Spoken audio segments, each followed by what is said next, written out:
might tease boomers for their old-school ways, but let's face it, there's magic in the meals they grew up with that just can't be recreated. What on earth did they have on their lunch plates that makes it still so iconic? Let's take a look. Bread, the trusty companion to leftover spaghetti. This was the sheer genius of the cold spaghetti sandwich.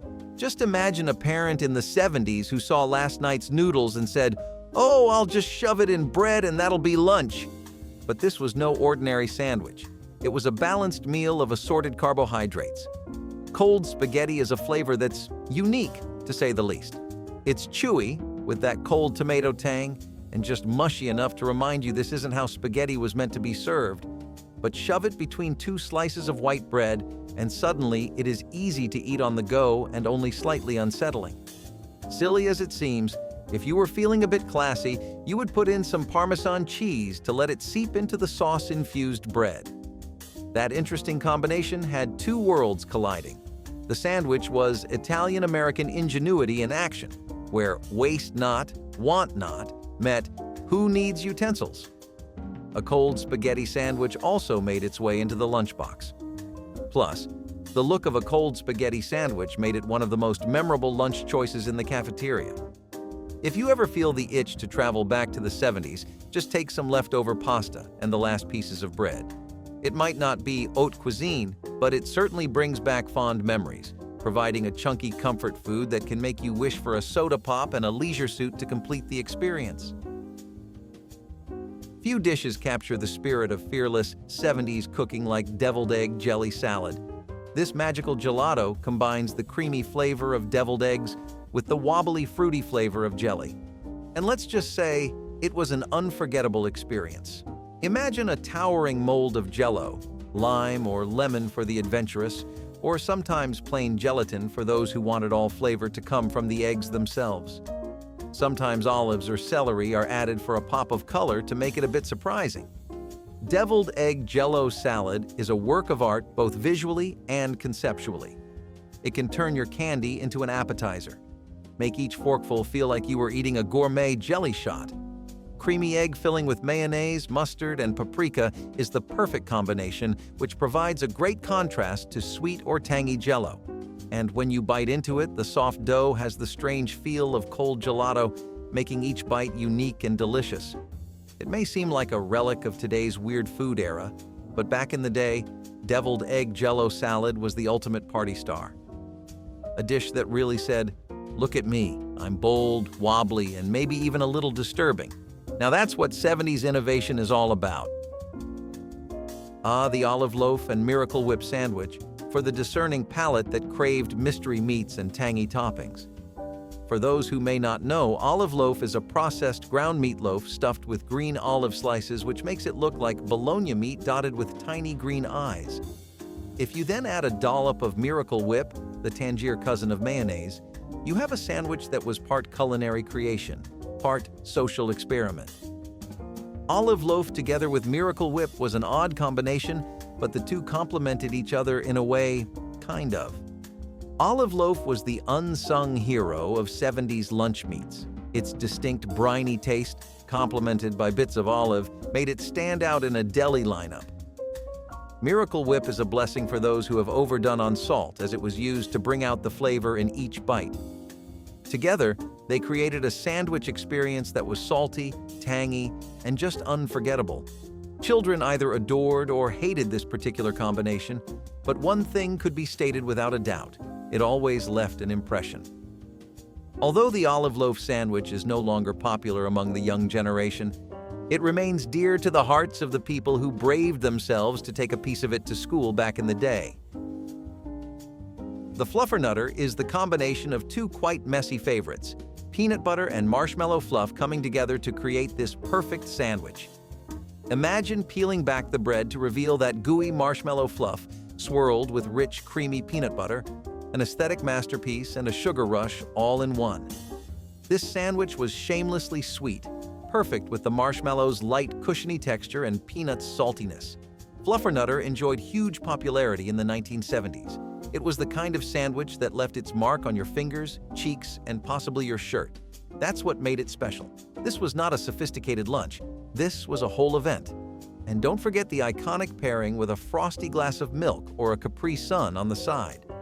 Biting into a fluffernutter was like a trip to desert land in the middle of the day. A fluffernutter earned its fame as the ultimate lunchtime treat, a snack that could turn a bad day around or make a great one even better. It's as if you close your eyes and take a bite into a world of sticky love. The fluffernutter was perfectly constructed for snacking and was a perfect lunch item of the 70s. Sardine and boiled egg salad is not for the faint of heart, it is for adventurers.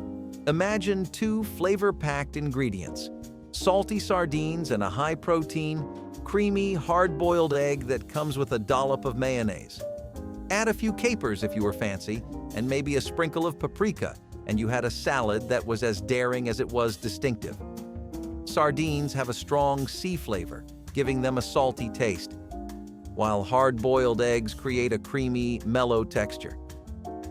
In the 70s, this dish wasn't just accepted, it was celebrated. For those wanting smaller bites of their lunch, sardine and hard-boiled egg salad was the way to go.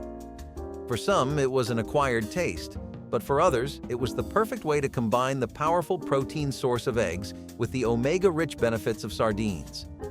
Some people may add a little mustard or chopped onion to enhance the flavor.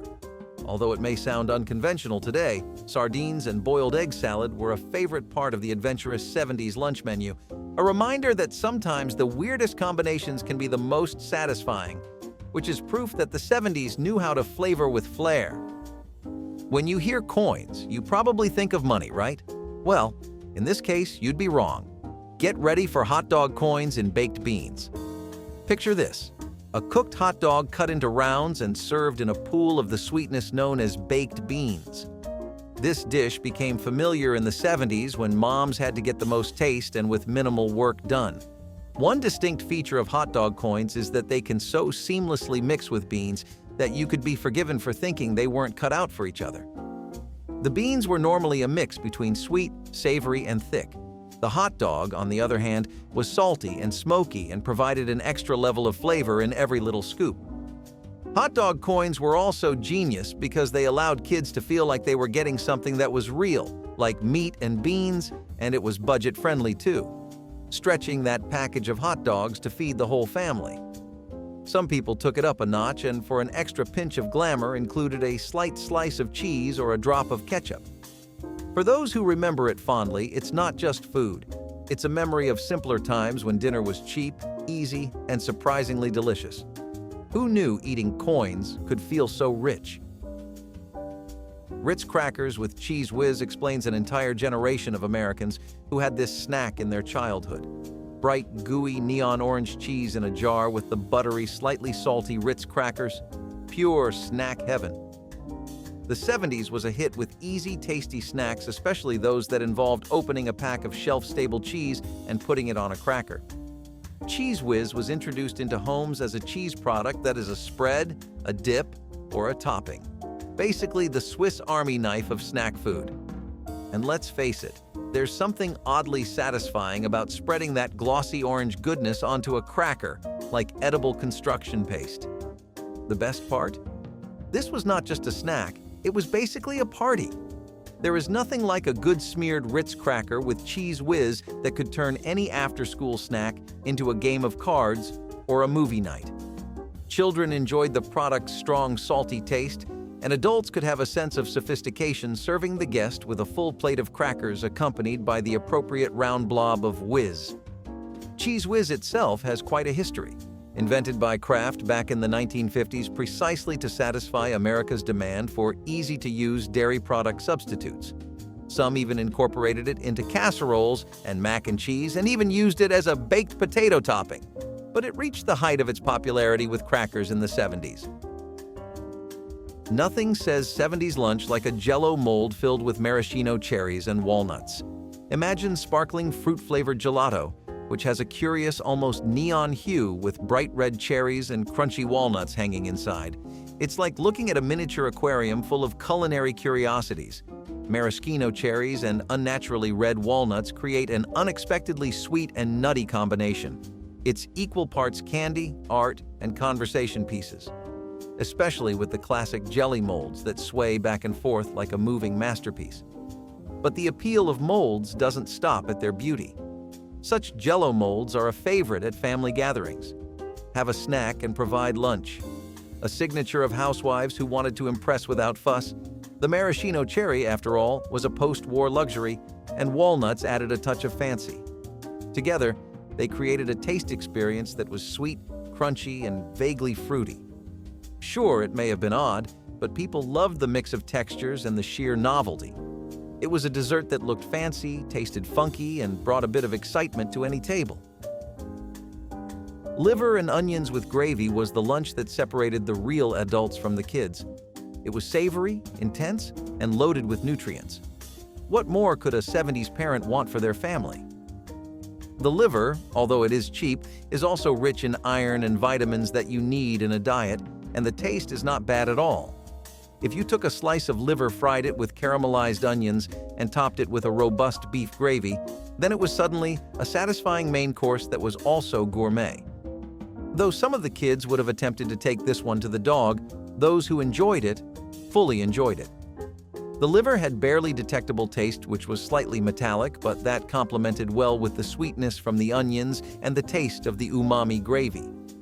It was not a wishy-washy lunch, it was a real deal, hearty and bold. Interestingly, liver and onions have been around since ancient times as a way to make use of every part of the animal, and it's still beloved in various cultures around the world. In the 70s, it represented the height of home-cooked nutrition, a meal that said, "I care about your health, even if it tastes a little like pennies." So if you ever want a blast from the past, liver and onions are the way to go. Shrimp cocktails and Ritz crackers are the most delicious 70s lunch you could get without leaving the kitchen. Think of it as the answer to the era of gourmet dining with restaurant discounts. The shrimp cocktail is the ultimate in elegance. It features chilled, juicy shrimp arranged in a martini glass, if you're feeling fancy, or on a paper plate for everyday snacks. Add to that Ritz crackers for a buttery crunch, and you will be feeling like you're eating on the Riviera, without actually needing a Riviera budget. Shrimp cocktail has its own fan club because it combines mild seafood flavors with a punchy, tangy cocktail sauce. The sauce is usually a mix of ketchup, horseradish, and lime juice, giving it a sharp kick, which goes well with shrimp. Slap a Ritz cracker on the side and suddenly you have a little seafood spread in your hand. In the 70s, a shrimp cocktail with Ritz was a dish that felt like a true indulgence. It was a snack that didn't just taste good, it made you feel fancy. So if you're looking for a way to impress at a party or just want to feel bougie while drinking at home, grab some shrimp, a bowl of cocktail sauce, and some Ritz crackers. It's nostalgic, classy, and delicious. Pineapple and ham skewers were the retro tropical twist on lunch, bringing a taste of paradise right to the average 70s kitchen. This dish combined salty, savory ham with sweet, juicy pineapple, all arranged on a handy skewer, making every bite a sweet and savory sensation. This tropical look simply said, fancy like no other. Following the Hawaiian trend, which began to spread on the American mainland, moms adored fresh pineapple in combinations with ham in guises of pizza toppings, casseroles with pineapple and ham, and of course, barbecued pineapple and ham skewers. The best part? But these skewers did not even require a source of heat to cook. Cooled, or cooked briefly under the grill, they were ideal for buffets or a quick snack in the middle of the day. Combined with the fattiness of ham, the pineapple offered an exotic sensation that was impressive, having cost far less than some store-bought alternatives. In fact, pines were highly fashionable in the 1800s, and people actually considered owning a pineapple as a sign of class and sophistication, while in the 70s, a can of pineapple was a household staple. Pineapple and ham skewers were quite fitting for parents who wanted to add some zest to lunchtime, while children enjoyed the feeling of eating something exotic that reminded them of vacations. Vienna sausage and saltine crackers were a popular snack for kids in the 70s. These are unmistakably pink and coated with gelatin. It's a staple in every lunchbox and freezer on the road. They are soft, salty, and full of interesting and inexplicable flavors.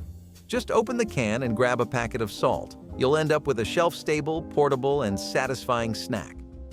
Saltines, those salty, crunchy little squares, were the perfect vehicle for these miniature sausages. They added a crispy contrast to the squishy Vienna sausages and helped balance out all that sodium with, well, more sodium. This combo didn't require refrigeration, cooking, or a lot of effort. Ideal for parents on the go and kids who just wanted a quick bite. Vienna sausage was originally developed as a convenient protein alternative for wartime rations, and in the 1970s, Vienna sausage became a lunchbox classic. Eating the sausage straight from the can is part of the charm, and even if you didn't quite understand what meat was actually in it, you knew it was tasty. Pigs in a blanket with canned cheese took snack food to a whole new level of convenience and deliciousness. The 70s were all about fast, easy comfort food. And what's more comforting than a mini hot dog wrapped in a flaky crescent roll with a dash of canned cheese for good measure? This was the kind of snack that got every kid in school excited about lunch and made each and every adult grab another portion during a party. The canned cheese, which comes with a spray nozzle, gives that perfect cheesy flavor and texture that is not easily spoiled with or without refrigeration and without having to deal with a shredder. Another mouth-watering feature of these little gems was that you could make them even more palatable by squirting a cheesy crown atop each pig in a blanket with just a gentle squeeze. The tiny bit of heat from the crescent roll made that canned cheese so melty and delicious, a staple in any frustrated chef's cooking repertoire. Pigs in a blanket date back to the 1600s, whereas the canned cheese twist was a true child of the 70s. It was the age of fast foods and joyful bites, and this food combination is perfect for parents looking to whip up a quick, easy lunch or snack for the family. Cold cuts with rye bread and mustard are a lunch for anyone looking for elegance and simplicity in one dish. Mixed meats such as ham, turkey, bologna, and even roast beef are served on the plate like a delicious smorgasbord and paired with a large piece of rye bread and a dollop of pungent mustard. It was a meal that allowed everyone to build their own perfect sandwich, making it a fun and interactive lunch option for families and parties. This isn't just any sandwich. Cold-cut plates are your ticket to flavor country. The slightly bitter notes of the rye bread balance out the rich, salty texture, and mustard adds spiciness. Rye bread was the bread of choice because of its strong flavor and sturdiness, holding up even with multiple layers of cold cuts. Cold-cut plates were popular in the 70s because they were versatile, easy to prepare, and made lunch feel like a mini buffet. A dish like this is perfect for social gatherings or even a quick weekday lunch. Rye bread itself has deep roots, hailing from Eastern Europe, and mustard has been adding spice to meals since Roman times. So next time you're craving something savory, assemble your own retro cold-cut platter and take a bite out of history. Canned ham with sliced pickles and mayonnaise is a true 70s classic, combining creamy, tangy, and salty flavors for a deliciously unique lunch. Canned ham has a slightly sweet and slightly smoky flavor, which makes it a favorite for those quick meals. Just pop the can, slice up that ham, and it was ready to serve. And what better way to jazz it up than with a few slices of pickles and a smear of mayo? The pickles provide a crunchy, tangy flavor that contrasts nicely with the lightly salty ham. Meanwhile, the mayonnaise is combined to create a smooth, creamy flavor. Perhaps served on white bread or eaten fresh off the plate, this combination is simple but satisfying. Pickles and ham are a natural combination. Both are popular for their portability and bold flavor for lunch. Canned ham became popular during World War II as a protein-packed option that didn't spoil easily. It was a staple in American homes by the 70s. For anyone who grew up with it, this dish is pure nostalgia on a plate.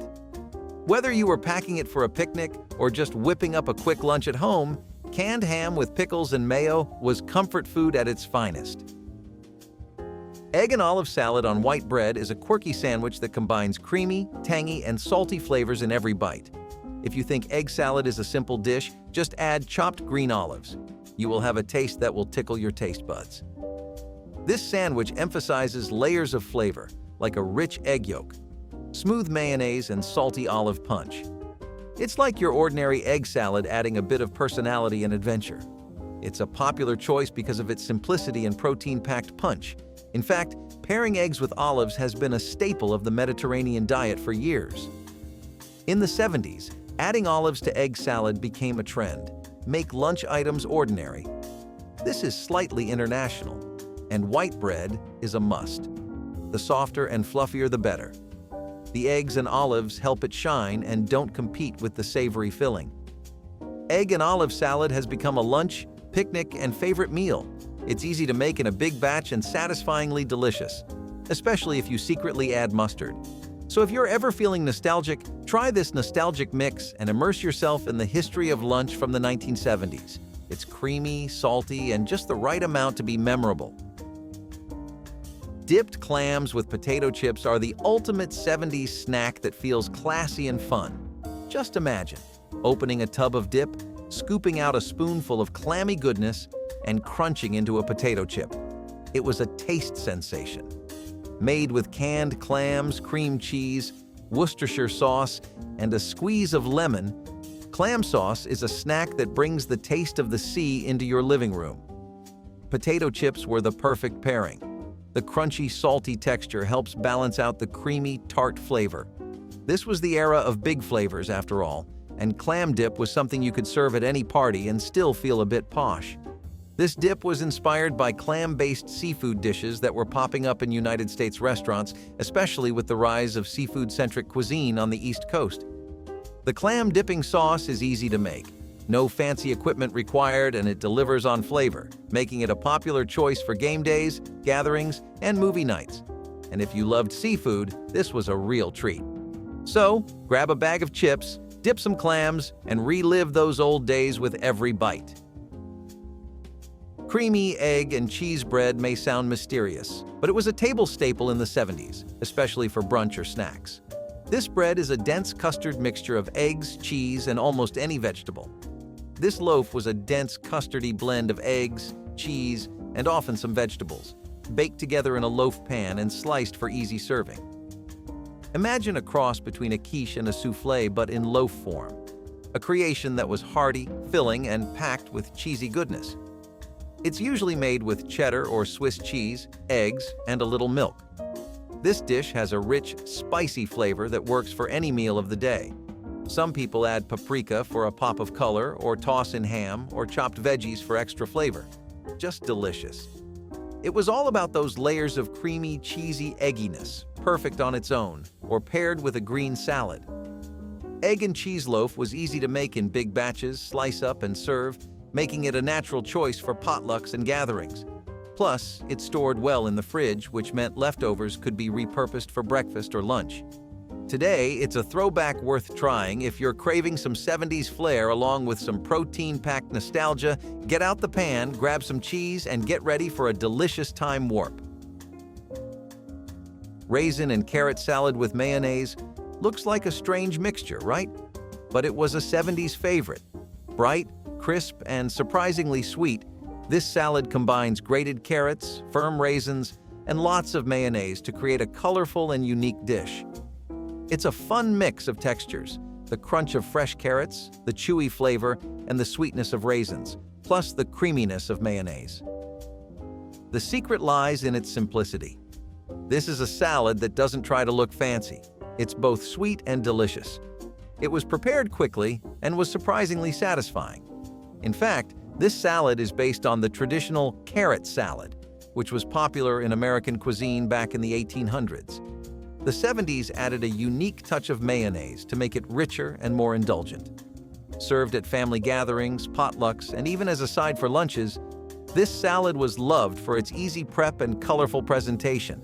Plus, it sneaked a bit of nutrition into any meal, thanks to those vitamin-rich carrots.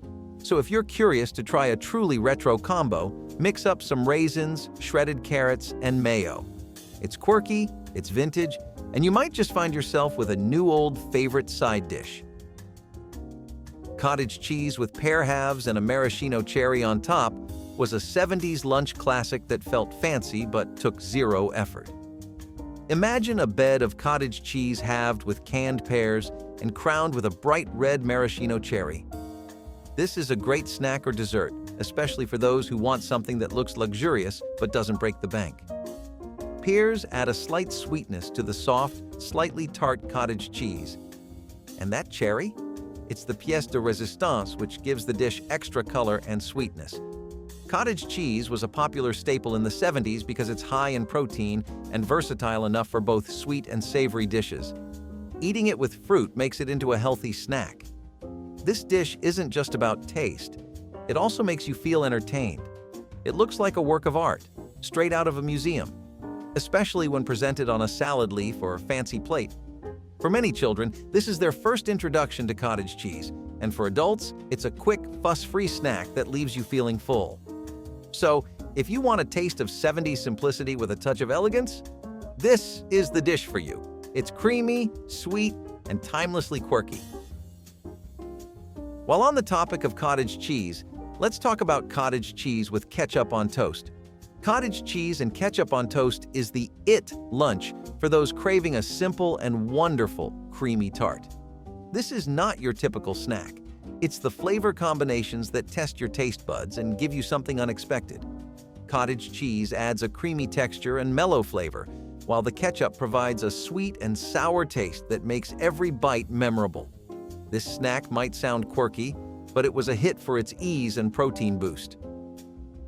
Cottage cheese was popular in the 70s for its health benefits, high in protein and low in fat, and ketchup added a bit of zing without needing fancy toppings. The contrasting textures are what make it fun. Smooth cottage cheese with a crunchy texture, toasted bread, drizzled with spicy ketchup. It might not be the most sophisticated pairing, but it makes sense in an era that favors simple, delicious snacks. It's also great for kids who want to grow up with their lunch options.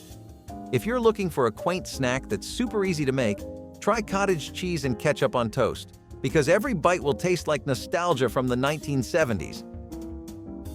Chicken spread on celery sticks is a delicious, crunchy snack that makes every lunchbox a little more exciting.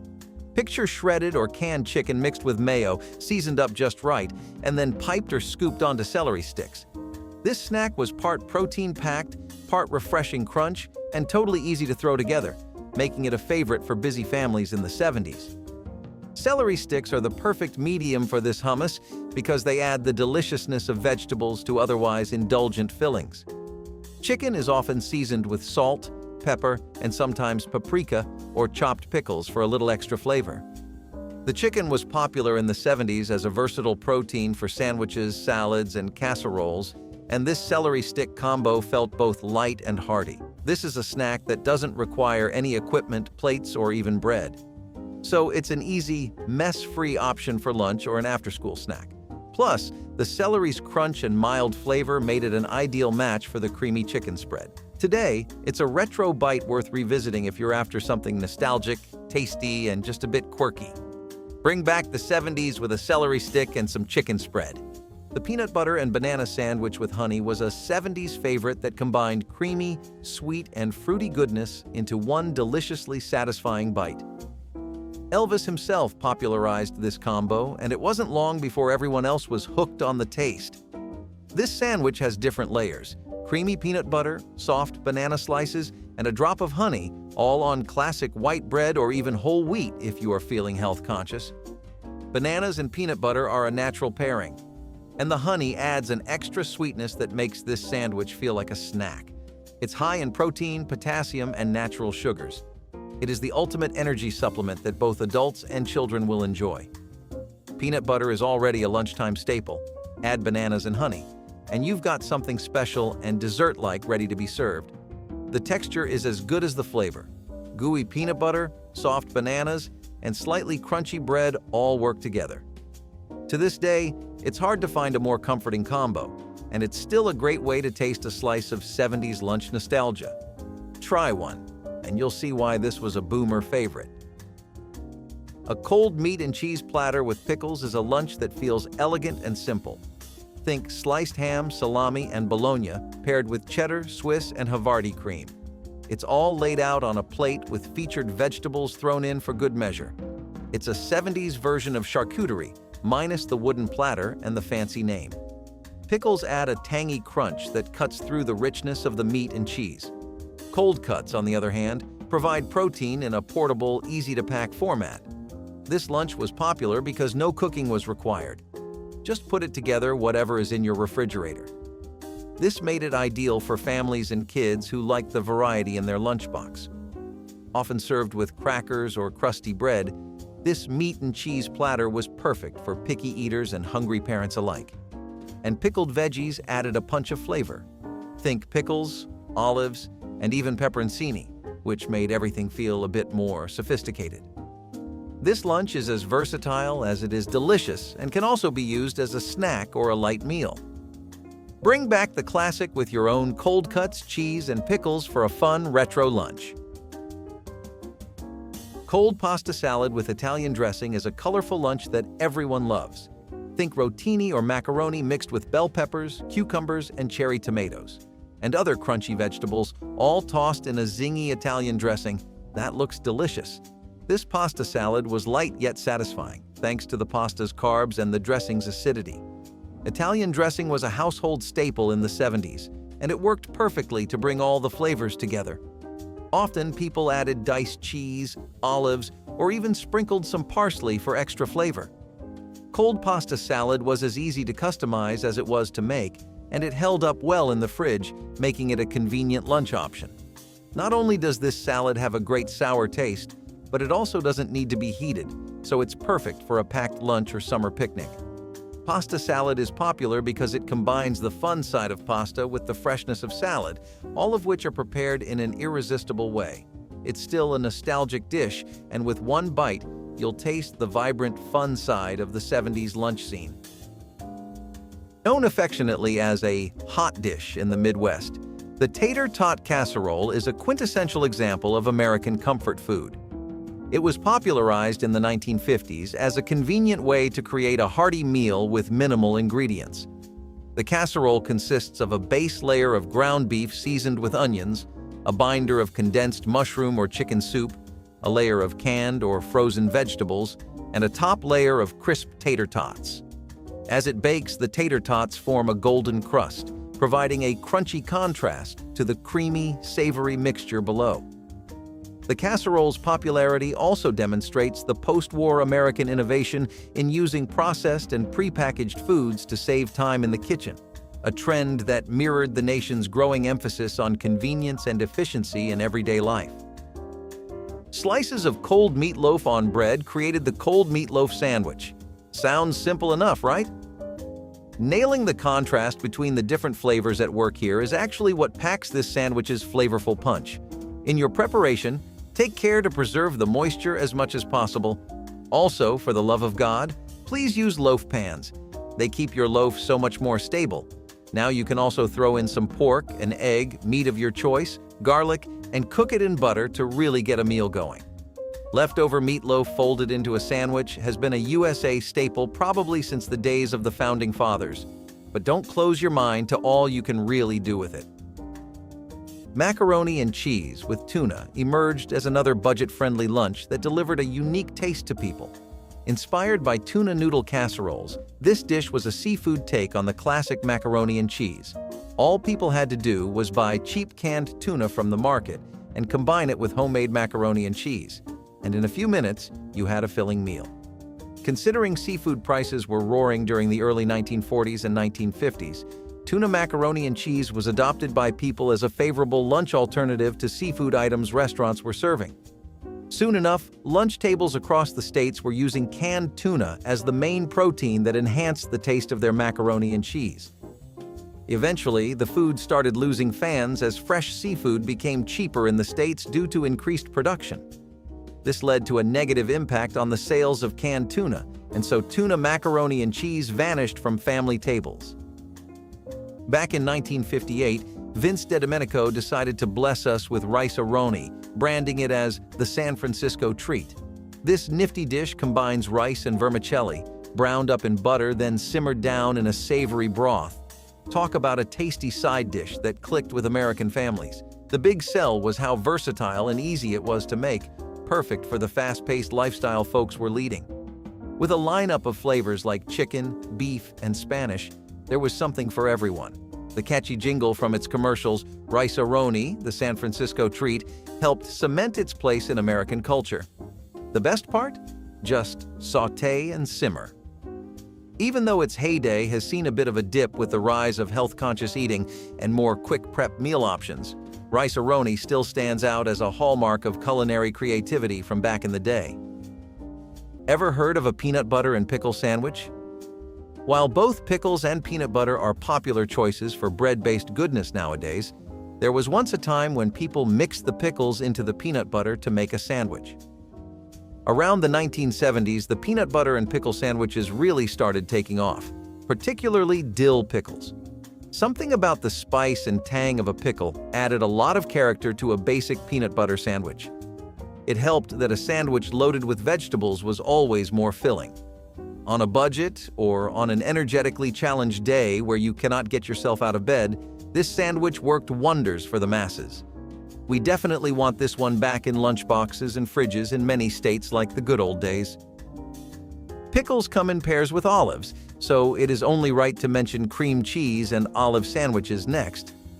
Cream cheese was an ingredient that was already a staple in many American homes because of its popularity in desserts around the 1970s.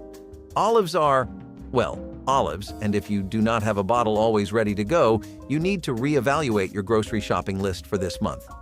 Mixing the two made both substantially better, like those power-ups Iron Man gets whenever he puts on a bulkier suit. If people felt really fancy, they would put the olives on the stove for a while and have them fried. Not only was it great on its own, but people also did not stop at just frying. Both of them made for really awesome toppings on meat-based sandwiches. We would not mind seeing more olives on our plate today for sure. They are a classic we feel work in any era. Speedies are also something you would find at gatherings for family or just friends, mostly because no party is complete without a good platter of meat skewers going around a few drinks. So, mostly people would enjoy these most when the meat was lamb, but some areas like California would use chicken or beef too. It was really the grilling where the magic happened. These plates of Speedies set the mood in a party alight. It was a taste that, when they experienced it, people at a party knew that they were in for a really good time. The kind of dish that gets a crowd excited and hungry. There were even Speedafests in Binghamton and all around New York in general. It was a part of the local culture that no big celebration was really complete without. The reason it got popular wasn't just because of a regional preference in New York, though. The dish was bold, tangy, and citrusy, and it could double as an amazing sandwich too. You would find these in street stalls throughout New York, as well as at homes, but nowadays the dish has faded away into irrelevance. I don't need to tell you about how much America and the West in general love rice pudding. It's been something that's helped rural and urban populations get through some disastrously tough times, as well as a warm memory from childhood for a lot of people.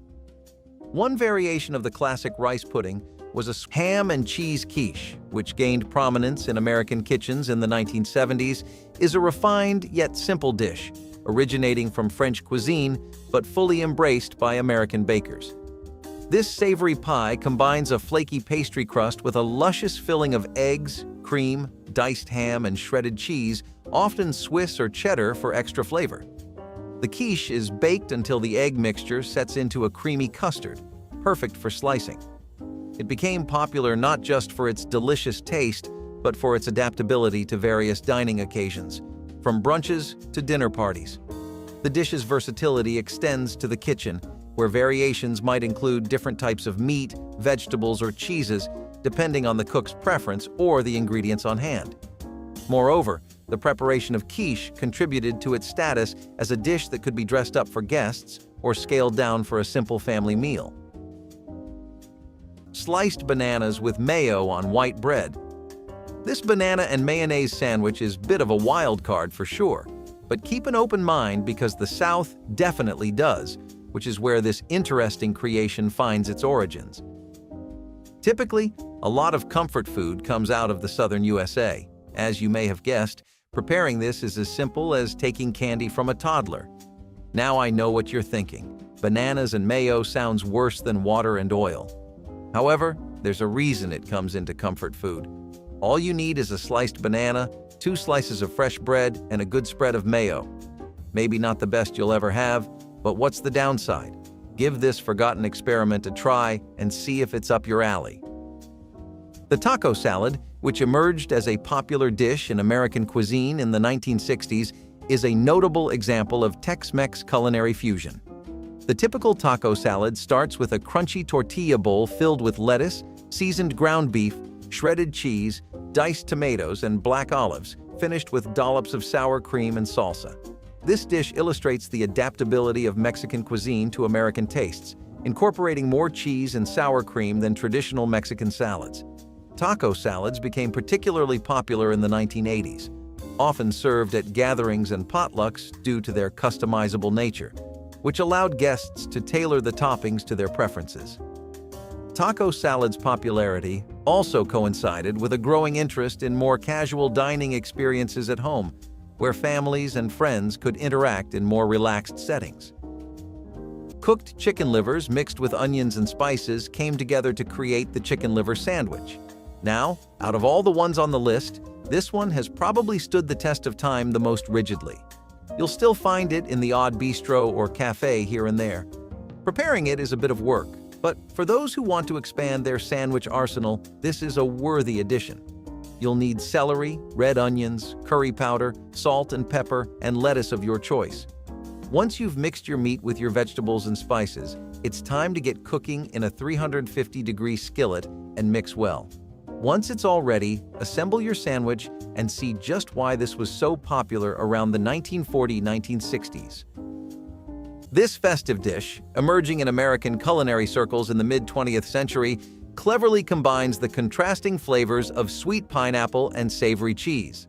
The pineapple cheese ball consists of cream cheese enriched with finely chopped pineapple, green peppers, and sometimes added ham or pecans, rolled into a ball and coated with crushed nuts. The dish captures the post-war American enthusiasm for novel flavor combinations and party foods that could double as conversation starters. Its popularity at social events can be attributed to both its taste and its decorative appearance, which made it a visually appealing centerpiece on buffet tables. The pineapple cheese ball also illustrates the period's innovation in using canned ingredients, which were celebrated for their convenience and year-round availability, allowing hosts to whip up impressive treats without extensive preparation. As grim as the name might sound, peanut butter combined with mayo was quite a hit back in the day. In America, kids would often have this at 7 a.m. before school as breakfast they could easily put together. The sandwich was especially popular in the 30s to 60s as it was cheap and filling. Much like other sandwiches in the list, the peanut butter and mayo combination was also a product of the Great Depression. The mayo provided generous proteins that would pair well with fats from the peanut butter. In a time of financial instability, people found this sandwich to be a great way to ensure intake of important nutrients. As financial situations improved in America, this sandwich was replaced by newer and rather better-tasting options. Introduced during the late 1980s as American interest in Asian cuisine surged, pineapple ginger chicken stir-fry represents a fusion that captures the essence of both American and Asian tastes. This dish combines juicy, sautéed chicken pieces with sharp ginger and sweet pineapple, delivering a dish that bursts with contrasting flavors. The addition of bell peppers and onions adds a crunchy texture, enhancing the overall sensory experience. The use of ginger, not only for its flavor but also for its reputed health benefits, coincided with a growing American fascination with healthier eating options. It exemplifies how global ingredients were becoming more accessible in local supermarkets, enabling home cooks to explore international recipes with ease. As Mediterranean diets gained popularity in the United States for their health benefits, the layered Mediterranean dip emerged as a favored choice for its delectable mix of flavors and healthful attributes. Widely introduced in the 1990s, this dish layers hummus, tzatziki, olives, diced tomatoes, cucumbers, and feta cheese, each layer offering a unique texture and flavor. Though traditionally served with pita chips as an appetizer, this dish also serves beautifully as a substantial lunch option, especially when paired with a fresh salad or grilled vegetables. Its popularity highlights a growing American trend towards dishes that are not only nutritious, but also substantial enough to serve as a main course at casual lunches or gatherings. A bologna salad sandwich created with bologna mixed with pickles, onions, and mayonnaise certainly sounds like a good combo. There is some grim history attached to the sandwich, though, as it may have been used as rations for military rations in World War II during times of meat shortages. The sandwich's recipe went through a lot of changes across the decades, but traditionally there would be diced bologna, mayo, celery, and some onions. These ingredients were cost-effective and could be rationed out easily, hence the bologna salad sandwich was a regular lunch option for many people at the time. Moving on, we have the green bean casserole, which makes for a healthy lunch that was often served at holiday dinner. As the name suggests, this dish was a casserole made with green beans, cream of mushroom soup, and a hearty topping of crispy fried onions. Green bean casserole's recipe emerged from the Campbell Soup Company in 1955, which had long been producing canned cream of mushroom soups. They introduced the recipe as a way to increase sales of their newest soup, and this strategy was an instant success. Nearly 40% of their soups were sold to create the green bean casserole in both homes and restaurants. The dish remained a part of Thanksgiving lunches for a long while, before eventually households replaced it with a Thanksgiving casserole that had bits of everything we see on a Thanksgiving table. So, tuna noodle casserole really found its footing back when the wallet was a bit tighter for most folks. It's all about mixing up some canned tuna, those squiggly egg noodles, a creamy mushroom soup base, some peas, and whatever crispy stuff you've got, like crushed chips or breadcrumbs. It became a household name during those pinch penny times, serving as a cost-effective way to fill up the family table. Ads would rave about how you could whip this up in a flash. Total lifesaver for the busy families. And over time, everyone started throwing their own twist into the mix, like in the Midwest where they love tossing in cheddar cheese, or others jazzing it up with veggies like celery or bell peppers. Always a hit at family dinners, especially when the weather turns cold and you need something hearty. Going back to hearty lunch meals, pot roast is a family lunch that was made in homes using whichever ingredient was available at the time. Historically, pot roast can be traced back to Europe, where peasants and working-class homes regularly ate this lunch.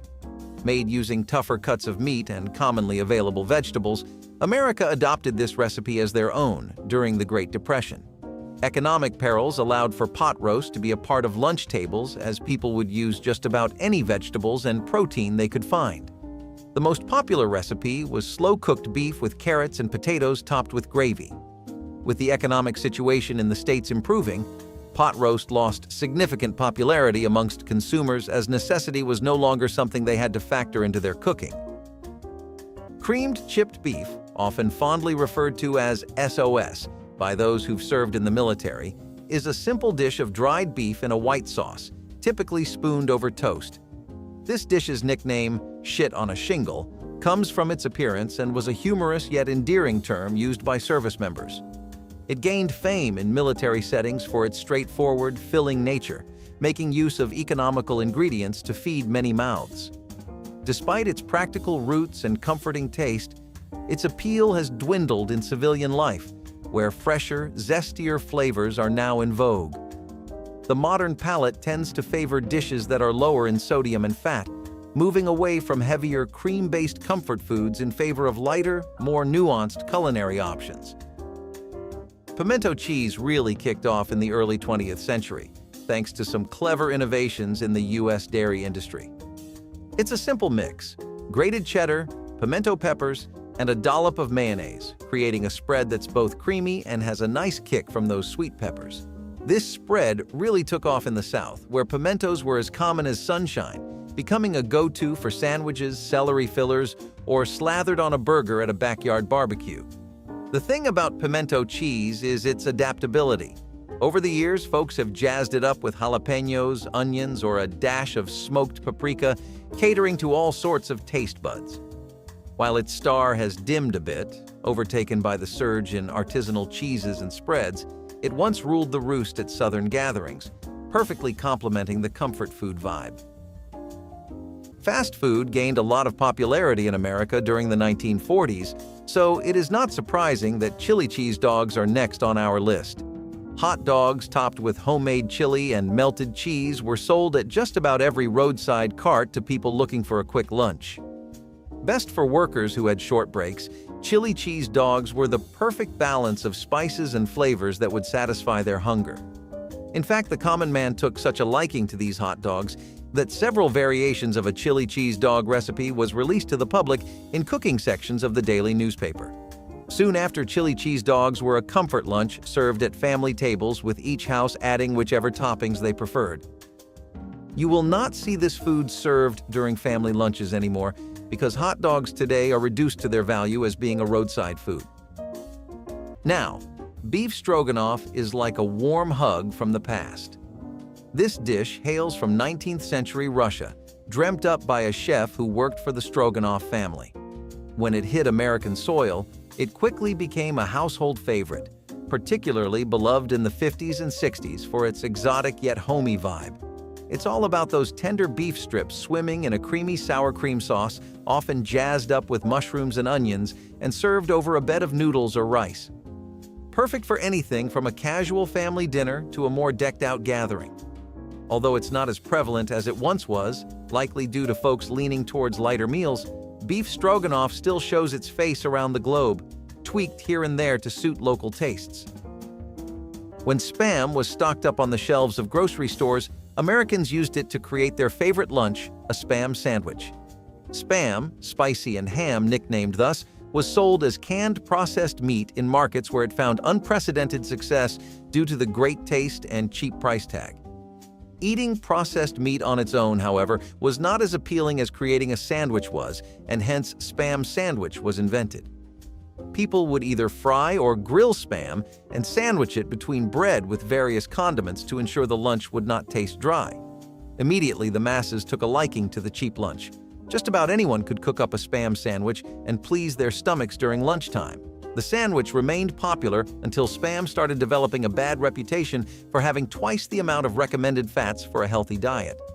This caused people to steer away from the processed meat. Chicken a la king. Now there's a dish with a bit of a mystery to its name, possibly named after a hotel chef or a guy named James King. It hit the scene big time in the early 20th century across the US. We're talking creamy, luxurious sauce loaded with tender chicken chunks, mushrooms, pimientos, and green peppers, all ready to be spooned over rice, pasta, or bread. It was the perfect solution for turning yesterday's chicken into today's treasure, making it a regular at dinner parties and family gatherings back in the 50s and 60s.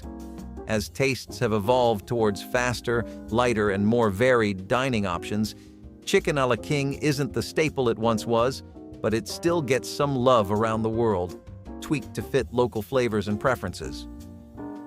Continuing the trend of sandwiches, we bet you have never heard of a grilled peanut butter and jelly sandwich. Recognized to be a sandwich that emerged as a twist on the classic peanut butter and jelly, this is just one of the many variations of sweet lunches famous in America. Staying true to the name, you grilled your regular peanut butter and jelly sandwich to produce a warm, melted, and gooey sandwich. You cannot really go wrong with peanut butter and jelly as your main condiments, so the new version of this old sandwich gained popularity throughout many states. Coming across a grilled peanut butter and jelly sandwich nowadays is a rarity, as the sandwich's popularity decreased as a lunch item.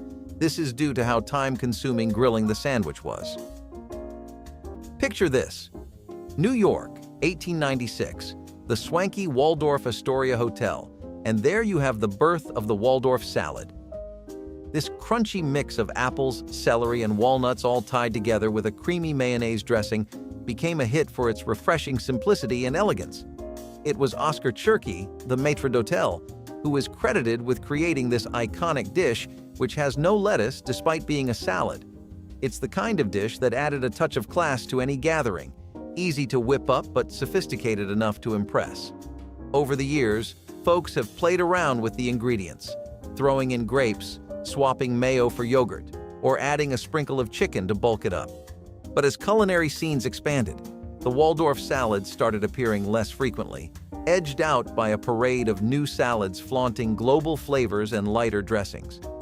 Still, its knack for blending textures continues to influence salad trends far and wide. Canned food was seemingly a fan favorite back in the day, as SpaghettiOs are the next forgotten lunch we want to bring back. Campbell Soup Company took notice of the popularity pasta was gaining as a lunch food in the 1960s and invented SpaghettiOs. Sold for cheap in supermarkets, the dish was a basic tomato sauce with circular pasta rings instead of spaghetti noodles. SpaghettiOs were convenient and budget-friendly. Thus, they rapidly became a lunch staple for many people who needed a quick meal. Parents preferred giving their children SpaghettiOs because they were less messy, and children enjoyed the circular shape. Eventually, SpaghettiOs became a forgotten lunch as newer, easy-to-make lunches, like Kraft macaroni and spaghetti, came along. People simply did not enjoy the taste of canned spaghetti and moved on from the iconic SpaghettiOs. Vienna sausages, those little canned sausages, made a splash in the US after being developed in Europe. They're soft, mildly salty, and come packed in broth, perfect for quick snacks or simple meals like stews and casseroles. They caught on thanks to their convenience and the fact that they could sit on a shelf forever, becoming a post-war pantry staple. However, their popularity has dipped due to growing skepticism about canned meats and increasing health consciousness among consumers, who now often opt for fresher, less processed meat options. While they might not be the go-to they once were, Vienna sausages still have their fans, particularly in areas like the South where they're often featured in traditional recipes. Corned beef hash with eggs was popularized in the States after World War II when rationing meat was a common practice. One of State's biggest food processing companies, the Hormel Company, claims they bought corned beef hash to America in the 1950s and jump-started the invention of corned beef hash recipes. Since acquiring fresh meat was getting harder in the post-war era, people used corned beef to create a hash lunch. The recipe was simple. All you had to do was dice corned beef, mix it with potatoes and onions, then add a poached or fried egg on top. Corned beef was not really a fan favorite as the peculiar taste did not appeal to many people. This meant that as soon as necessity was not driving people's cooking, they forgot all about corned beef hash with eggs. Tomato surprise once captivated the culinary scene with its inventive approach.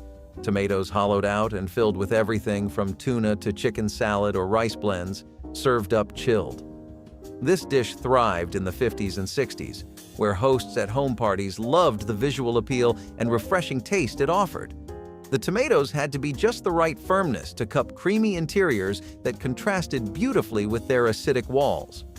However, as diners began to favor dishes that showcased natural flavors without the frills, Tomato Surprise saw a decrease in popularity. The culinary scene began to value ingredient transparency over novelty, causing dishes like Tomato Surprise, which relied on a gimmick of hidden contents, to fall out of favor in favor of more straightforward and ingredient-focused dishes. Corned beef tongue with mustard in between fluffy bread slices. Okay, beef tongue might be way out of your palate, but don't disregard the corned beef tongue sandwich just yet. For something to fade from history, it's got to cement its spot there first, right? Can't do that if you don't bring something to the table. Perhaps this one will bring a lot more than you'd expect. It's traditionally prepared with carrots, garlic, red pepper, black pepper, salt, onions, mayo, and spice like bell pepper, paprika, and some garnishes like lime and parsley. So we already have the makings of a savory delight. You really want to keep a close eye on the beef tongue while it's in the pot, though. It can alter the flavor or dry it out fast. Though this sandwich has faded into the past now, the intricacy and delicacy through which it was created is a marvel to look back at. Maybe one day, this sandwich will come back at fancy restaurants, but for now, it remains a figment of the past. Lentil soup's place in the American culinary landscape was solidified as nutritional awareness rose in the 1980s. This humble soup, made from lentils simmered with carrots, celery, onions, and a medley of spices, became prized not only for its comforting warmth, but also for its nutritional powerhouse status, offering high protein and fiber content. The simplicity of its ingredients and the one-pot cooking method appealed to those seeking wholesome, minimal-effort meals. Additionally, lentil soup's adaptability to incorporate various spices and additional vegetables allowed it to remain a favorite among those experimenting with global cuisines, easily taking on flavors from different culinary traditions. The deviled ham sandwich is a spicy minced ham spread that had some real glory days in the 1860s, but went down in popularity as taste palettes changed and sandwiches became more of a fast food-centric meal. This homemade, high-effort sandwich had its fame downfall. Barely seen or talked about today, the deviled ham sandwich was prepared using ingredients like egg yolks, citrusy lemon juice, generous sprinkles of black pepper, and mustard. The ham you use depends on you, and as long as it's properly cured, it shouldn't make much of a difference. One of the fancier ways to serve it was an open-faced sandwich topped with a poached egg. The modern version of the sandwich can be spun 100 different ways. Most tend to opt for additional spices, though. What would your take be on this vintage sandwich? Zucchini panzanella salad, an adaptation of the classic Italian bread salad, began to capture the attention of American food enthusiasts in the late 1990s. This version introduces zucchini and robust Italian bread, grilled to perfection, tossed with ripe tomatoes, red onions, and fresh basil, all dressed in a balsamic vinaigrette. The innovation lies not just in the ingredients, but in the method of preparation that emphasizes the grilling of vegetables and bread to enhance their flavors before combining them with the dressing. This approach not only maximizes the textures and flavors, but also aligns with a growing preference for grilled foods. The salad's popularity grew as it became synonymous with summer dining, often featured in outdoor meals and barbecues where a light yet satisfying dish was required. The head cheese sandwich in basic terms is just slices of head cheese, which is a cold cut made from meat from the head of a calf or pig on bread. If you'd rather not the head, then you can also use trimmings, and in terms of assembly, this resembles more of a charcuterie board than anything else. It's packed to the brim with vegetables, spices, and other aromatics. Though still, the entire head of an animal can be a bit of a daunting task for any chef. Once you've got your bread toasted and your spread spreaded, add your spices and vegetables and the hog's head cheese and assemble accordingly.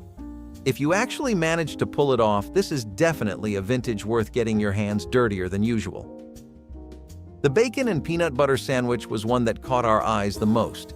Crispy bacon paired with peanut butter sounded like a combination that could just work somehow. This was a no-brainer for Americans. If their left kidney is sustained by peanut butter, the right is sustained by bacon. Both together probably provide just the right amount of fuel to get through the day or a grueling 9-to-5 shift. A great condiment to go with this is unsweetened ketchup, because most ketchups today have artificial sweeteners. This isn't as popular as it used to be, but it hasn't declined enough in renown that it's that outlandish of an idea. Give it a try some weekend, you might be pleasantly surprised.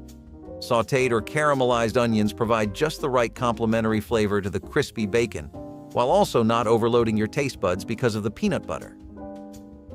Cornbread-topped frijoles blends the heartiness of traditional Mexican beans with the comfort of Southern American cornbread, creating a casserole that is both nourishing and satisfying.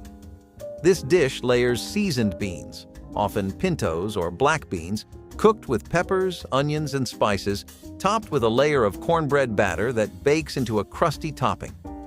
Originating from a blend of Native American and Mexican cooking techniques, the dish was adapted over time to include a variety of beans and sometimes meat, making each rendition a local specialty. The dish not only satisfies with its rich flavors and textures, but also serves as a practical one-dish meal that could easily feed a family or a gathering. Cornbread-topped frijoles became favored for its economical use of basic pantry staples and its ability to be prepared ahead of time, making it ideal for communal meals and family dinners. Introduced during the 1970s in the American broccoli casserole became a beloved dish that cleverly combined the need for convenience with the desire for flavorful meals. This casserole mixes chopped cooked ham and broccoli with a rich cheese sauce, often made creamier with the addition of a condensed soup, which is then topped with breadcrumbs or crushed crackers for texture and baked until golden.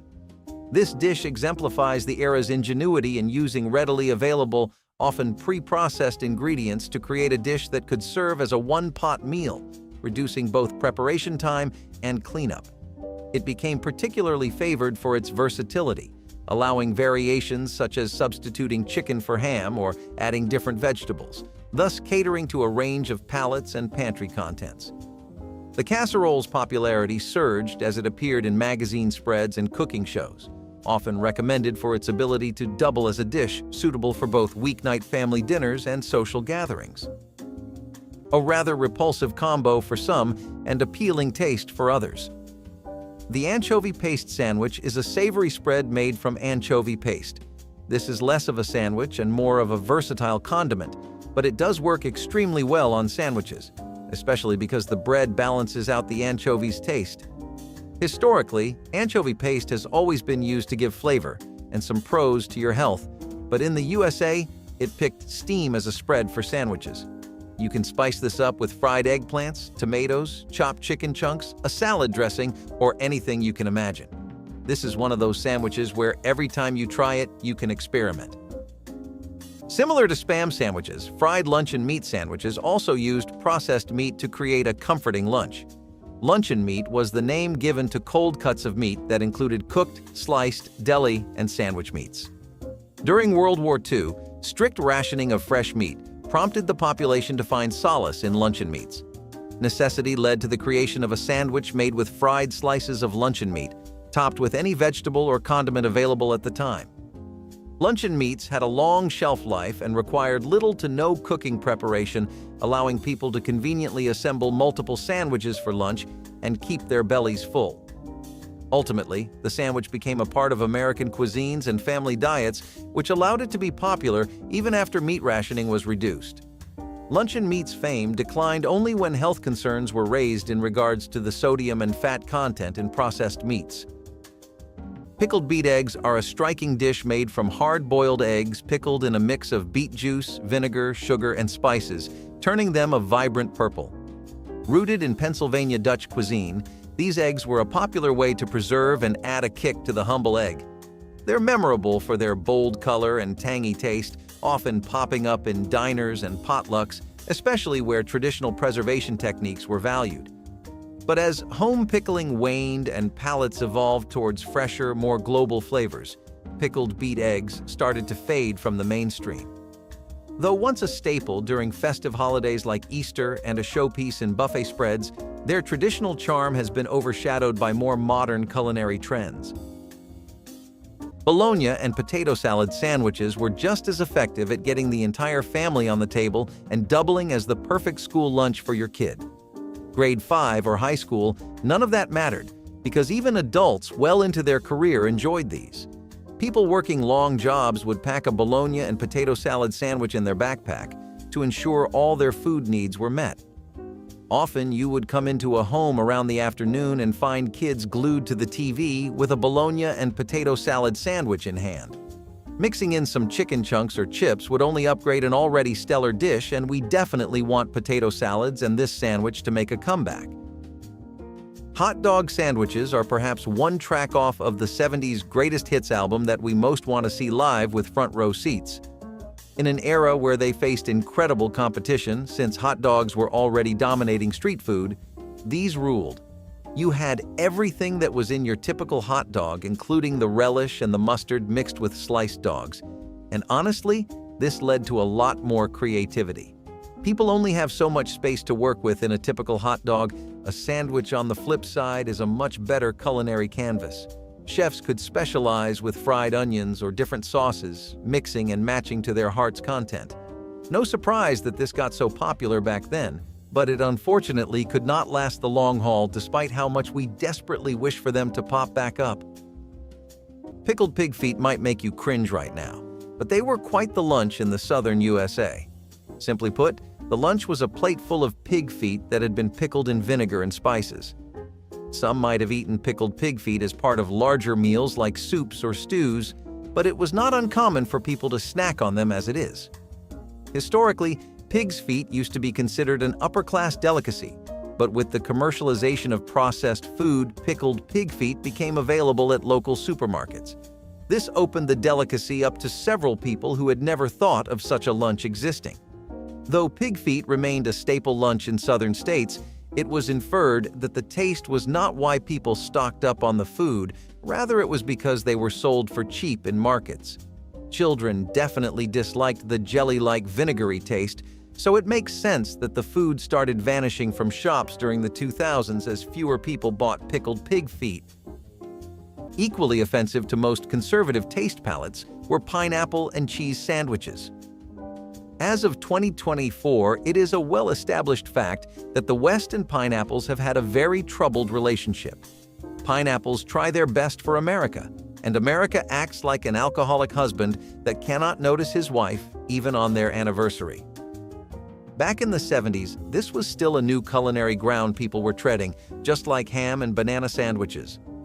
What they found was that it did not have the potential to go very mainstream, but it could grow itself a strong, loyal, and niche following. Most fans of this sandwich were in Hawaii, but in surrounding states, the trend took off moderately successfully. People loved the overly sweet and oddly comforting sensation of the sandwich, and we can see why. Pineapple and cheese sandwiches sound oddly delicious if you really think about it. Banana meatloaf emerged as an adventurous twist on traditional meatloaf by incorporating mashed bananas to add sweetness and moisture. This innovative mix was part of a broader trend to blend unexpected flavors and textures. Interestingly, the addition of bananas also helped the meatloaf retain moisture during cooking, resulting in a tender and flavorful dish. However, as culinary preferences matured, the novelty of mixing fruit with savory meat lost its allure. Diners increasingly favored classic, unadulterated flavors in their meat dishes, preferring the familiar savory profiles over the sweet complexity introduced by bananas. This preference for traditional tastes led to a decrease in the popularity of such experimental dishes, as they no longer aligned with the prevailing culinary values that cherished the natural flavors of the primary ingredients without the addition of fruits or sweeteners. Spam and pineapple sandwiches, on the other hand, are a Hawaiian invention that makes some stomachs less audible. On the other hand, if you are anything like us, then maybe the blend of spices, fruits, and canned pork and ham will create a unique flavor trip for you. Spam and pineapple sandwiches in the state of Hawaii would usually be accompanied with things like mango slices or mango chutney, peppers, chili pastes, and fresh coleslaw. All of this really elevated the dish and gave it a strong identity to pull from when it was making impressions on people for the first time in the 70s, and most were good ones. While pineapples are eternally hated in America, this is one mix of different foods that a lot of citizens could get in line for, and that is why we are sad to see this one gone. What we cannot get are chicken salad and grape sandwiches. Seriously, what was the vision here, and who signed off on it? Honestly, the most action this dish saw was when it was the weekend, and there were only leftovers and some odd assortment of fruits at home. Places like Rhode Island still had a fan base for the flavors this sandwich had, especially in early 1970s, and the highlight here really was the chicken salad. Not something you would have to enter a food coma, but definitely something you want if you are counting calories. Health-wise, this was probably the best sandwich you could get back then, when the alternatives were grease-loaded behemoths or experimental train wrecks. Most of the lovers of chicken salad and grape sandwiches dwindled a lot over the years, and now it is just a memory. Shrimp Wiggle brought together shrimp and sweet peas in a comforting white sauce, traditionally served over toast or pasta. This dish was a staple in the Northeast, celebrated for its simplicity and the delightful interplay of seafood sweetness with creamy sauce. Despite its long-standing popularity, Shrimp Wiggle's appeal began to diminish as newer generations of diners sought out dishes that highlighted seafood in its most natural state, moving away from the heavy, cream-laden preparations of the past. The growing preference for seafood dishes that emphasize the freshness and quality of the ingredients, such as grilled or sautéed preparations, contributed to the decline in popularity of more traditional, sauce-heavy dishes like Shrimp Wiggle. Ham and banana sandwiches are less digestible both literally and figuratively than most of the list, but they actually worked quite well. The trick was in how you sliced them, because if the banana slices were fat and thick while the ham was thin, you would have a really overly sweet sandwich. Meanwhile, if you did the opposite, then you would have a mushy sandwich that did not have any real flavor. If you did get the proportions right, and most people did after their first few tries, then you had a 70s DIY delicacy with simple ingredients. It made sense why most people did not know how to make a good one, because it was not common. People who lived in other decades hated fruit and meat mixes of savory dishes, but they had a lot more room to make an impression with the crowd in the 70s. Maybe people felt very tropical for a decade? The sandwich would be quite an interesting addition in menus today.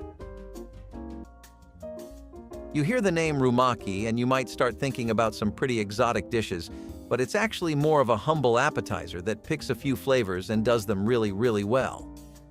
It was also made at Trader Vic's, a Polynesian-style restaurant right here in Uncle Sam's USA, which I'm sure you didn't see coming either. I wouldn't blame you for thinking it's exotic, since at tiki parties it was definitely considered that, and when tiki culture as a whole started erupting into the mainstream of American eating, it was still sought after, with just as much interest.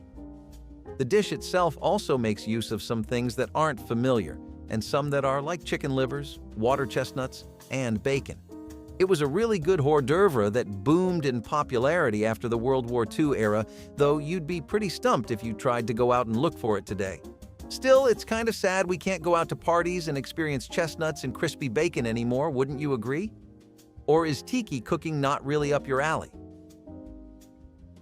Another creative idea that worked very well in the kitchen were olive nut sandwiches. Folks started making their own spreads in the 70s in what was a wave of home cooking-oriented ideas that took America by the throat back then. All the rage was to be found in ideas that worked best at family tables, and olive nut sandwiches were a notable one from that era. Black pepper, mayo, and cream cheese blended with various kinds of nuts to make a very crunchy and earthy spread that made 2 slices of white bread look like gold.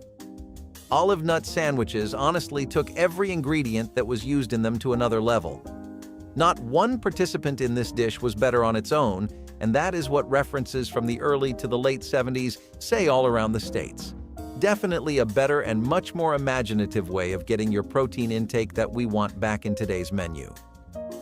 Parents baked ziti, especially if you have some Italian roots, and if you do, then you share that in common with this dish.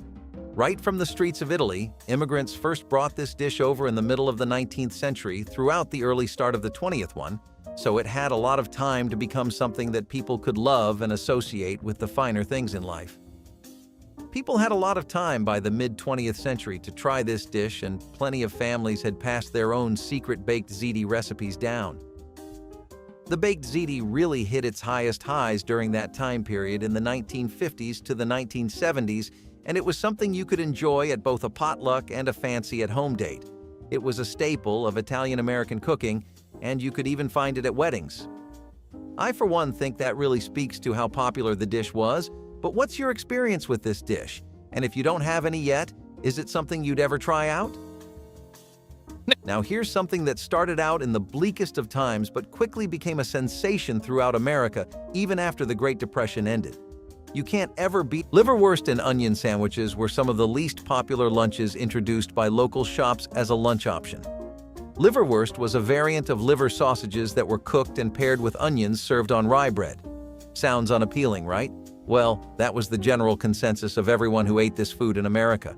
You would wonder why a simple 3-ingredient sandwich did not gain significant traction as a lunch staple, and the answer was easy. Liverwurst had a strong, overpowering taste that did not appease the taste palates of the common man.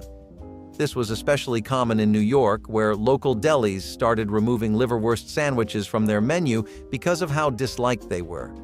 Today, the sandwich is barely available in any state, and it would be rare to find a home chef cooking liverwurst sandwiches for their lunch tables.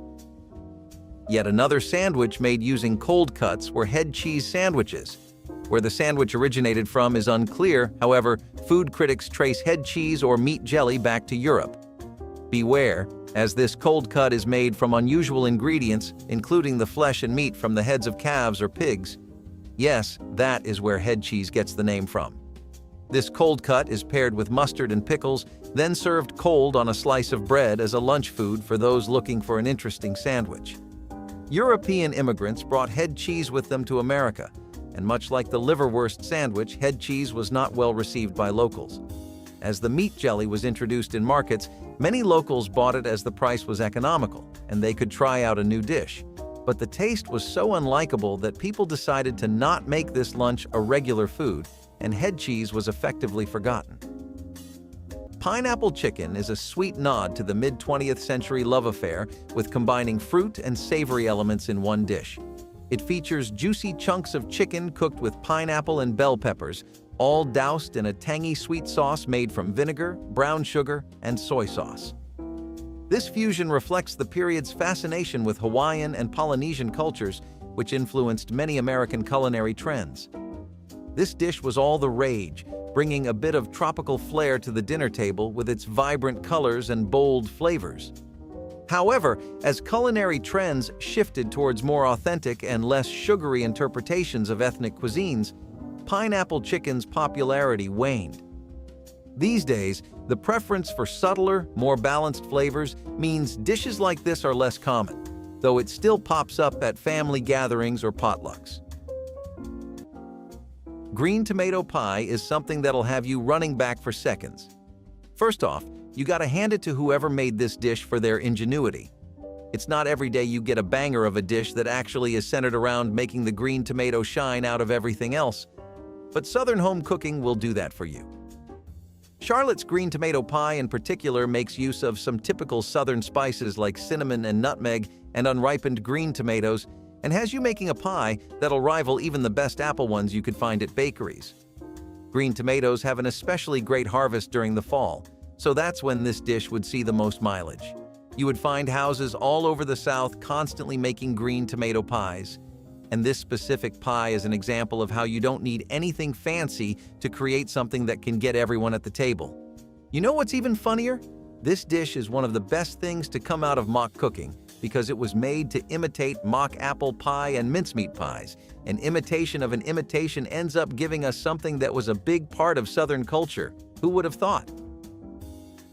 I know for a fact you've all grown up on some of your grandparents' bologna and cheese sandwiches were sandwiches that you could pull out of the refrigerator and have nobody raising any eyebrows, only happy smiles and eager stomachs. Bologna spreads were not too popular in America until the 70s when they first properly started picking up some steam. People got on the bandwagon once bologna and pepperoni pizzas started becoming regular takeout options in states like New York and Chicago. If it works on a pizza by the laws of nature, it must be tried on a sandwich or burger too. We are not sure who came up with that rule of thumb, but they were really onto something, because this made for a great sandwich that was a meal people ate when all there was for dinner was sleep. While a lot of those cheeses and spreads got discontinued now, we would love to try an authentic sandwich from the 70s because it sounds right up our alley. Deviled ham spread began gracing American tables in the late 19th century, a concoction of finely chopped or ground ham mixed with spices and mustard, bound together by mayonnaise. This spicy, savory spread quickly became a favorite for its convenience and long shelf life, ideal for quick sandwiches, pastry fillings, or as a simple dip. However, as dining trends shifted towards more authentic flavors, deviled ham spread's appeal waned. The modern diner often looks for options with less sodium and fewer additives, steering clear of heavily processed foods.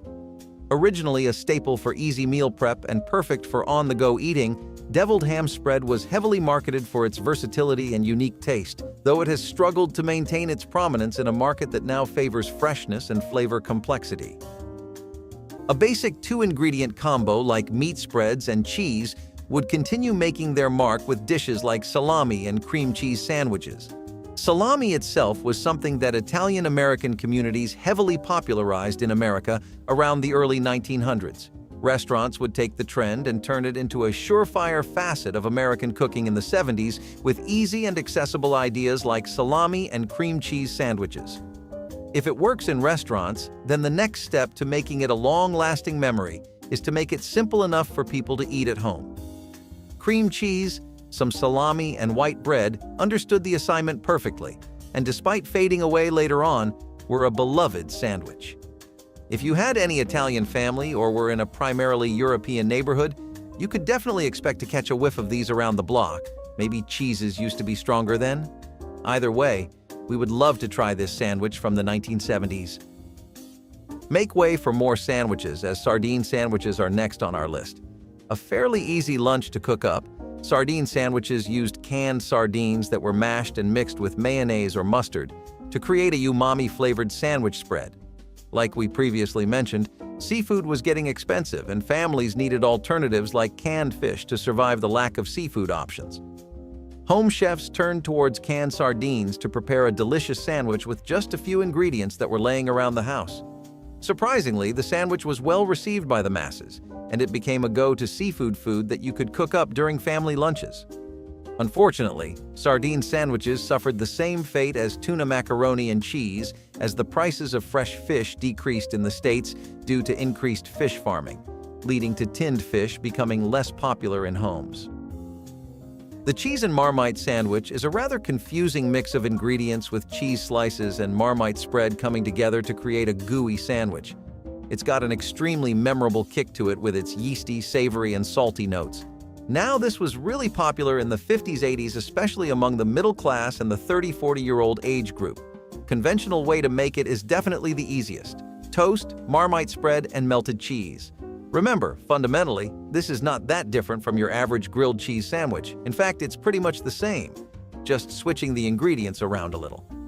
Do be warned though, Marmite is a dense, pungent tasting thing. It has a strong flavor, so try just a tablespoon or two before you go all in and start spreading crazily. The creamed corn sandwich was easy and quick to make. With just some creamed corn on buttered bread, you had a good lunch ready. Now, this used to be a lunch many people would pick for their long work days, but recently it has taken a nosedive in popularity. Of course, the vegan crowd still loves it as an alternative, but only a surprisingly 0.66% restaurants offer creamed corn sandwiches on their menus. Still, let's say you're trying to watch what you eat. Any better option than a creamy corn sandwich? Maybe, but you'd be hard-pressed to find one this easy to make. All you need is spices of your choice, some veggies like tomatoes and onions, or iceberg lettuce or slightly toasted cabbage, a good spreading of creamed corn, flat loaf bread, and you'll have this delicious sandwich that has now faded into the past. A sandwich that many do not even know exists.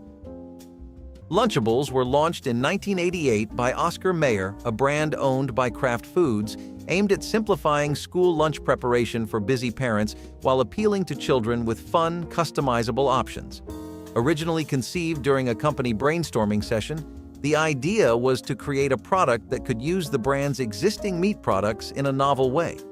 The initial Lunchables kit featured crackers, processed cheese, and sliced meats, and could be assembled into miniature sandwiches, mimicking the action of building with blocks, which resonated well with children. Over the years, Lunchables expanded to include various themes like pizzas and tacos. The marketing campaigns for Lunchables focused heavily on fun and convenience, successfully capturing the interest of both parents and children. The packaging also evolved from simple plastic trays to more vibrant and engaging designs that featured games and trivia, enhancing the appeal. These kits not only changed the way food is packaged, but also influenced children's lunch habits by providing a fun and interactive way to enjoy their midday meal. Cowboy stew is a robust concoction traditionally associated with the outdoor cooking of American cattle herders. This dish typically includes a base of ground beef or other meat, combined with a hearty blend of potatoes, onions, beans, corn, and tomatoes, stewed in a richly seasoned broth. The stew's origins are rooted in the practical needs of cowboys during cattle drives across the American West, requiring meals that could be cooked in a single pot over an open fire. Cowboy stew's durability and popularity among outdoor workers underscore its role in the folklore of the American frontier. The recipe's evolution over time incorporated local and available ingredients, showcasing the stew's flexibility and the improvisational skills of those who made it.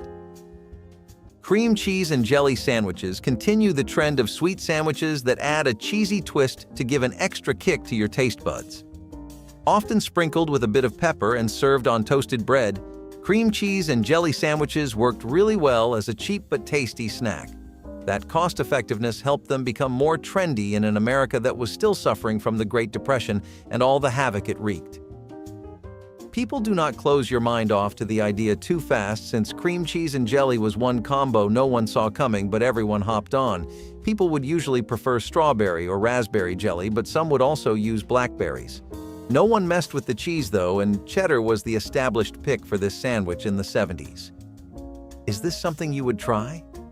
Because we think it might be a surprise you like. Cabbage rolls trace their roots to Eastern European cuisines, brought to the United States by immigrant communities. This dish involves steamed cabbage leaves wrapped around a filling of mixed ground meats, rice, and herbs, then baked in a tomato-based sauce. Each component, from the soft cabbage exterior to the rich, flavorful filling, plays a pivotal role in crafting a dish that is both filling and balanced. Introduced to American tables by the early 20th century, cabbage rolls became a meaningful dish among families, often prepared for large gatherings and special events due to their somewhat labor-intensive preparation. The recipe's ability to be made in large batches and stored for later use made it practical for both festive occasions and efficient home cooking, bridging the gap between tradition and convenience in the American culinary repertoire. Ah, green bean casserole, a dish that smells like nostalgia and tastes like comfort. Invented in 1955 by Dorcas Riley at the Campbell Soup Company, this casserole was a genius way to use up pantry staples: canned green beans, cream of mushroom soup, and crispy fried onions. It quickly became a Thanksgiving must-have, celebrated for its creamy goodness and that irresistible onion crunch. Despite its fame, the casserole has seen a bit of a downturn in everyday use, outpaced by fresher, trendier side dishes. Yet, chefs and home cooks have been giving it a modern makeover, using fresh green beans or homemade mushroom sauce to elevate the classic. Some regional versions even throw in bacon or cheese, adding a bit of local flair to this beloved dish. Bologna-like luncheon meat was an affordable cold cut that America loved due to its affordability and customizability.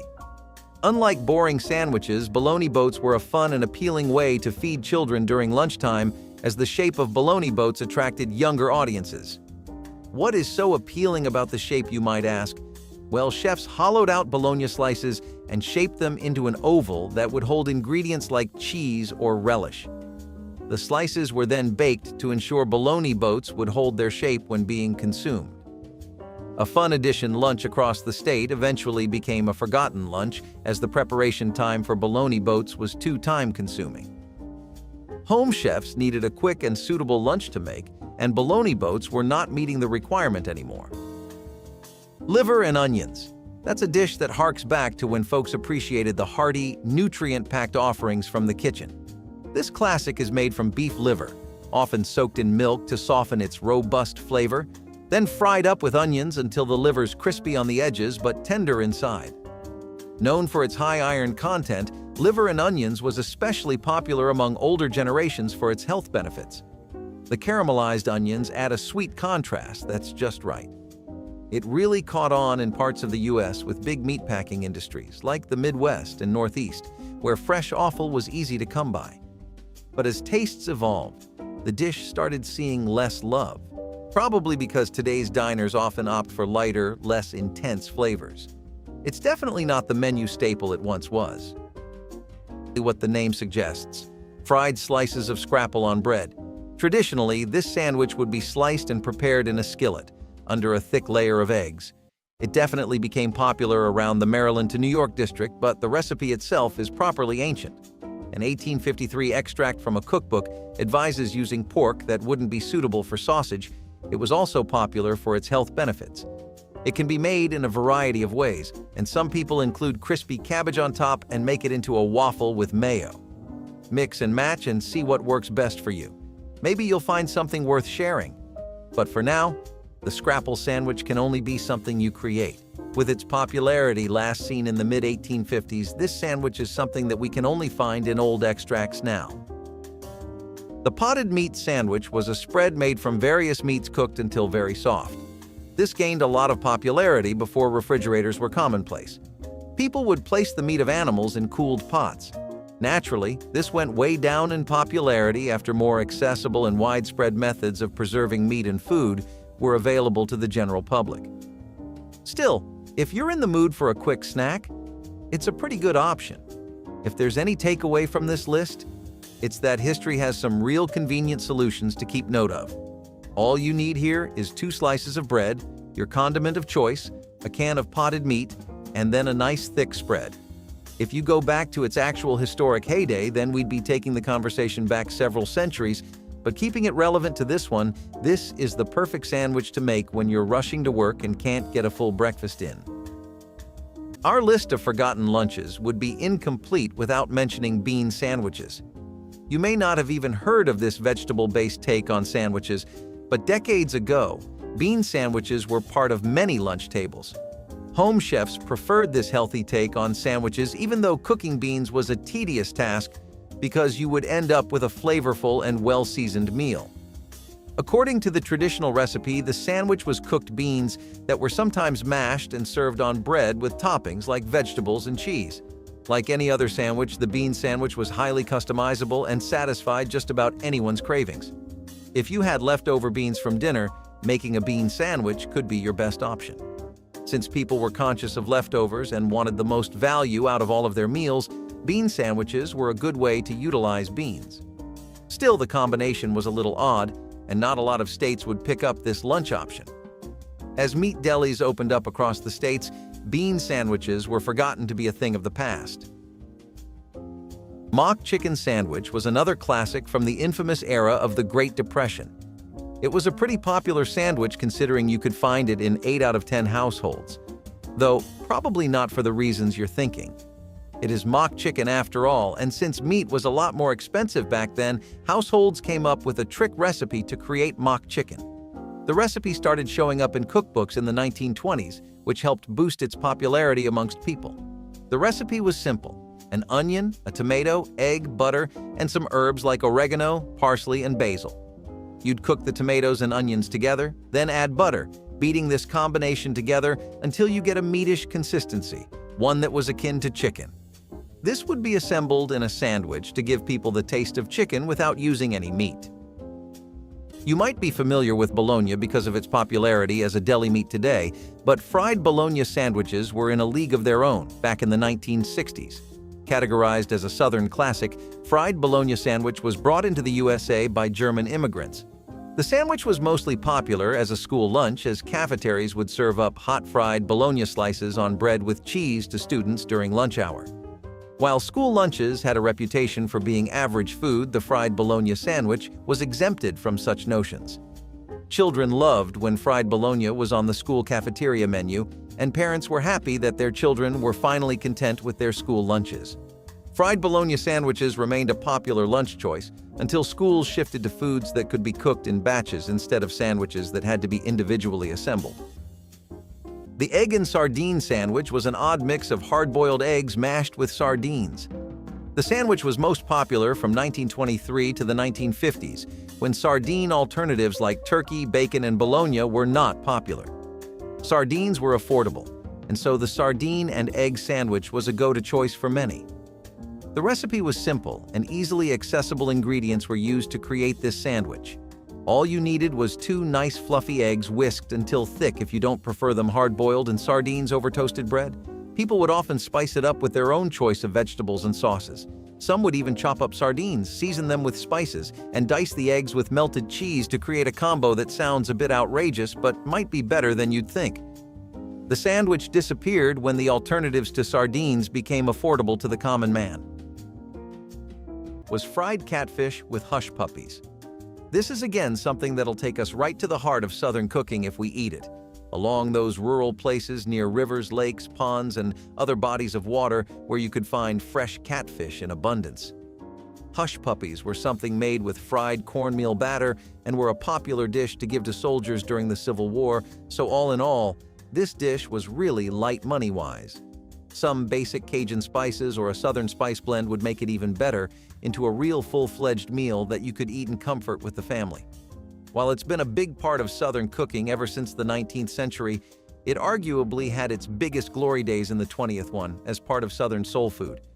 There was a time in the 30s to 40s where soul food started to get into more and more menus across several places in the South, which wasn't always the case. Thank God it did, though, because steamed catfish definitely doesn't hit the spot quite like fried ones do with some golden brown hush puppies. We're going to go forward in time a bit, all the way to the beginning of what most people consider the late 20th century. Egg salad in aspic was once a highlight of buffets and luncheons, combining creamy egg salad encased in a clear, savory gelatin. It was prized for both its aesthetic appeal and practicality at social gatherings. However, the fascination with gelatin-based dishes waned as culinary trends began to eschew complex, molded presentations in favor of simpler, more natural presentations. The move away from foods that were heavily molded and shaped reflects a broader culinary shift that places a premium on authenticity and minimal manipulation of ingredients. This change in dining preferences led to the decline of dishes like egg salad in aspic, as modern diners came to prefer salads and appetizers that offered straightforward, fresh tastes without the artifice of gelatin casings. Sardine and mustard sandwiches are as basic as they sound and much better than you might initially give them credit for. Be realistic and think about a post-Depression era America where a lot of neighborhoods and homes were still reeling from the effects. Dollars could buy a bit more and went back to their usual strength, but everything was a bit touch and go for a while, and dishes like sardine and mustard sandwiches were the cure. Even more attractive than the taste was the price of this beauty, because for about $1.50 you had yourself a solid meal. Many labor workers, like your friendly neighborhood forklift or dock workers, might remember eating these during their lunch breaks. People would usually spice it up with other vegetables, toppings, and peppers to make a proper feast out of a cheap thrill. And we would like to join the fun too. Swedish rice ring, which would mostly be served at Christmas or a family get-together, but it eventually extended into daily use too. The dish first started off as something you'd only find in Scandinavian communities, and they'd really make heaps of the stuff. Enough to go around a big family of 6 or 8 with a bowl for each, and it makes sense too since it was made using some pretty average ingredients. Stuff like rice, milk, and cream were all you needed to get a Swedish rice ring going. The way it differed from normal rice pudding is in how the dish was originally always made with some kind of spice and topped with fruit or served alongside jam. Later on, when it expanded past the Scandinavian locale and got adopted into widespread use, people started using nutmeg and cinnamon as well.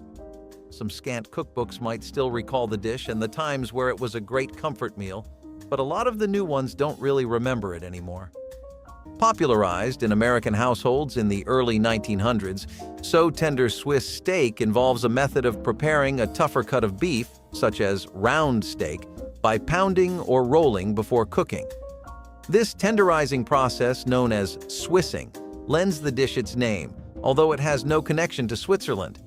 Traditionally, the steak is browned, then slow-cooked in a rich tomato and onion gravy, allowing the flavors to meld and the meat to become fork-tender.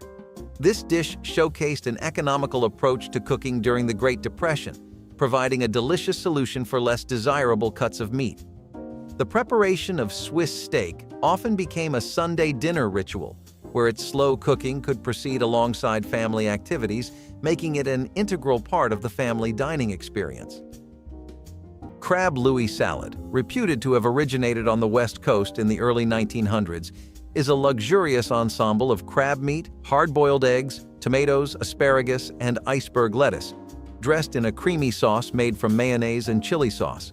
This salad is often linked with the dining rooms of San Francisco and Seattle, where it was served as a gourmet item in the early 20th century. The inclusion of Dungeness crab, a regional specialty, underscores the salad's connection to the Pacific Northwest's seafood bounty. Its enduring popularity was fueled by the dish's association with elegance and affluence, making it a prized feature on hotel and restaurant menus. Additionally, Crab Louis salad is a testament to the American culinary tradition of adopting and adapting regional ingredients to create dishes that become part of the national gastronomy. The mock ham salad sandwich was a popular sandwich that people chose to make when they had every ingredient but ham in their fridge. The sandwich was a perfect mix for when people had leftovers in the past. Using some mayo, boiled eggs, and pickles with the right seasoning was paired up with ingredients they scavenged from the back of their freezer to create a mock ham salad sandwich. The recipe was as simple as that, which made it a go-to sandwich for people looking to empty their fridge. As time passed, the need for having mock ham instead of real ham lowered. With less and less people creating this sandwich, like all the sandwiches on this list, it faded into history. But the simple nature of the recipe allowed for the method of making this sandwich to be preserved for future sandwich enthusiasts to see. Corn souffle presents a refined twist on traditional American ingredients, combining the native sweetness of corn with the airy texture of a classic French souffle. Introduced into American kitchens primarily in the early 20th century, this dish features corn kernels blended with a mixture of milk, butter, and egg yolks, with stiffly beaten egg whites folded in to give it a light, fluffy consistency. The souffle is then baked until it rises and turns golden, offering a delicate balance of flavor and texture. The dish highlights the versatility of corn, a staple American crop, by showcasing it in a form that contrasts dramatically with its usual preparations. This adaptation not only speaks to the culinary creativity of the time, but also to the integration of European techniques with American ingredients. The pimiento cheese sandwich is a Southern classic made with a spread of grated cheese, mayonnaise, and pimientos, typically served on white bread. This sandwich was once a staple at luncheons and picnics, but has become less common in recent times. The peak its popularity was definitely during the 20th century, mostly as a homemade snack. The conventional prep would be pimiento peppers and cheese, soft or grilled, usually cream, spread across 2 loaves of bread. It declined as a go-to snack after WW2, but the South remembers favorably the delicious pimiento sandwiches their grandmothers would whip up. Does it get any nostalgia going for you? This sandwich definitely rings some bells in the minds of Southerners, though it's hard to find places offering to create this now-forgotten sandwich. Ham and banana hollandaise is a curious creation from the 1950s, featuring thinly sliced ham wrapped around bananas, all smothered in a rich hollandaise sauce and baked. This combination of salty ham with sweet bananas, united under a creamy sauce, was initially a hit for those looking to experiment with bold, unconventional flavors.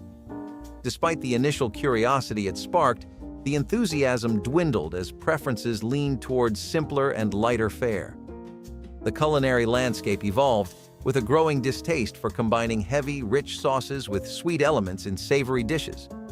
This trend saw ham and banana hollandaise move from a novel main course to a rarely seen dish, as the palate of the time grew to favor more cohesive and traditional flavor pairings. You have not seen experimental until you have seen a tuna and apple sandwich. Exactly what it sounds like, and worse in reality than in your imagination: a tuna salad mixed with chopped apple slices on white bread. Yes, that is literally the entire concept, and no matter what the fusion food crowd tries to say, we are not trying it or buying into the hype. If only to satisfy the curiosity inside us and scratch that must-try-everything itch would we want this back. But strangely, people in the 70s had the opposite opinion. Cans of Pink Lady tuna and farmers market apples were apparently their idea of a good meal back then. Do you think they were onto something? Maybe we are jumping the gun and should take a note out of their book about being open to new tastes. Eat a fried bologna sandwich. I don't care what uptown neighborhood and what fancy restaurant you've been to. Something about that mix of bologna with cheese, mayo, and sometimes even bacon and sausages is unbeatable. It was something that was incredibly beloved by the public right after the Second World War ended, and the Midwest in particular couldn't really ever get enough of it. Diners, homes, rural areas, local breakfast joints, everyone was serving an affordable fried bologna sandwich.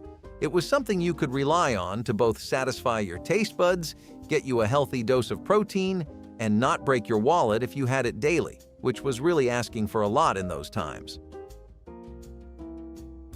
Speaking of those times, another really good source of protein was catfish, and one of the best ways to have it, brown betties were one of the most classic American desserts to ever grace the table of an American kid.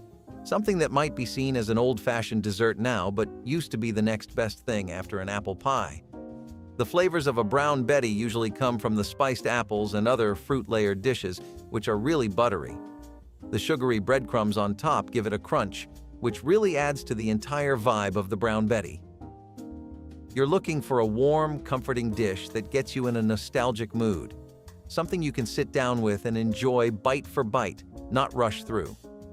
It's an experience that you want to savor, like an empty, windy street as you walk down by and enjoy it. The brown betty was definitely something that would get you up out into the street, whether you were going to visit your grandma's for an authentic pie or a nearby bakery. to reminisce about childhood days. The earliest recipes you can find are the ones from 1866, but those are more like apple betties than the ones we're talking about. Either way, this dish has definitely evolved alongside the population, and those who grew up with it will remember it fondly. Are you a big fan of deli food? Deli meats, sandwiches, loaves, that kind of thing? Then one of the best parts of that kind of eating was the olive loaf. It was usually made with pork and beef plus chopped green olives, which is what it became known for. There was a small, brief period before convenience foods started taking over America, where processed meats were really becoming a thing, and this dish was a big part of that time, which arguably spanned all over the 1940s to the 1970s. It had an extremely loyal fan base too, as this was responsible for many deli counters still staying in business. These days, you could find retro stalls that still do a mean olive load, but the days where this was a commonplace item on the street and something you'd see your grandma cooking up are long gone in America's history. People definitely remember the flavors of the bologna, the ham loaves, and all the amazing dips they came with, though. We're going to take a bit of a deep dive into a cuisine that we haven't really explored before. Olives might not make a comeback anytime soon in today's world, but they will return on the list with egg and olive sandwiches. Like we said, olives were starting to get really hot as the ideal sandwich topping. Adaptable, flexible, and cheap is all you want out of an accessory to your sandwich. Like those fancy earrings that go perfect with your dress, olives and eggs went together like a Cupid-certified match made in heaven. People went wild around the mid-1970s for hard-boiled eggs and salted olives in their sandwich, green or black. Black olives got a bit more traction with eggs though, whereas greens synergized better with peanut butter.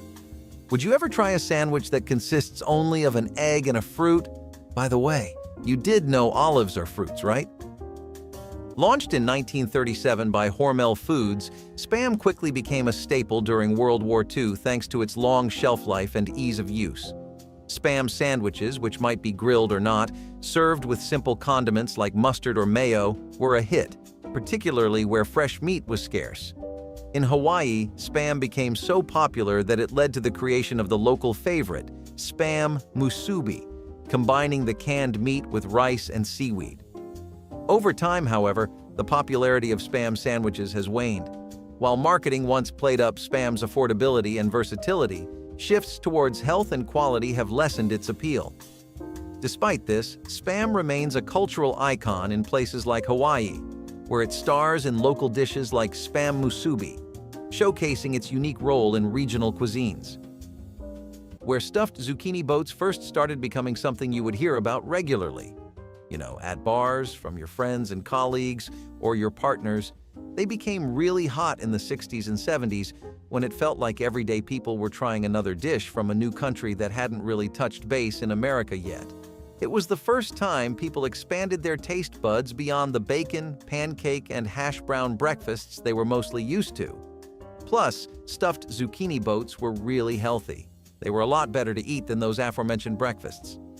The best part was that you could really change up the fillings, so depending on what you wanted, you could have fully vegetarian zucchini boats or ones with ground beef stuffings. People say this is a part of Italian-American cooking, but a lot of Mediterranean cooking makes use of dishes similar to zucchini boats, like using stuffed peppers and vegetables like eggplants. Hoppin' John is a dish that has some pretty rich heritage.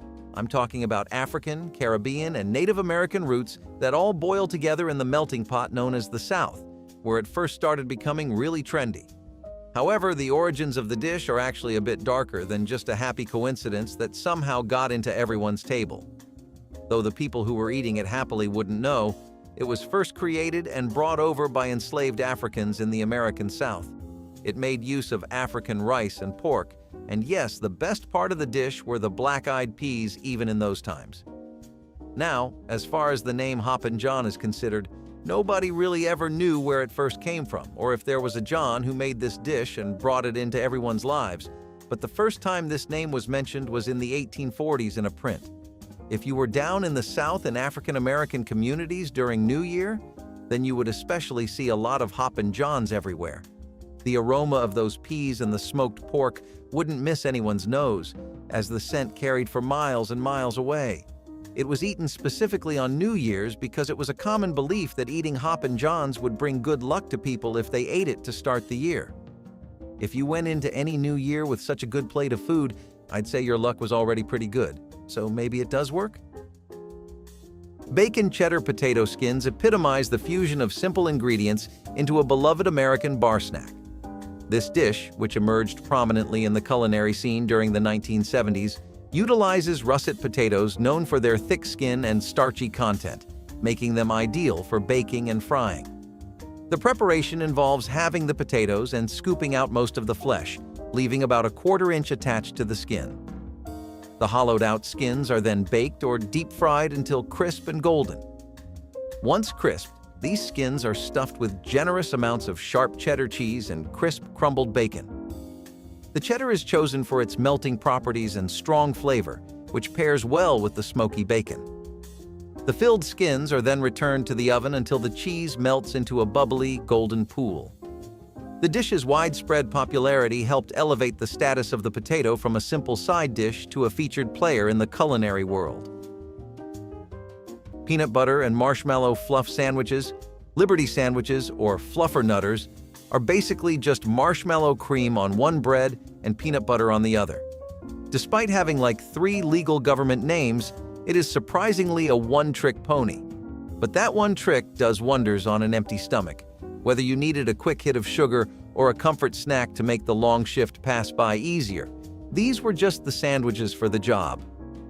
Fluffernutters also got really popular among children, and customizing them to make these cute aesthetic sandwiches was a popular hobby for kindergarten would-be chefs. Not something you would see on Hell's Kitchen, but something that puts a sweet smile on your day. Imagining the flavors is a bit difficult, so giving this certified beauty a shot is definitely on our list. One of the best descriptors we can offer is visualizing hot marshmallows dipped in peanut butter.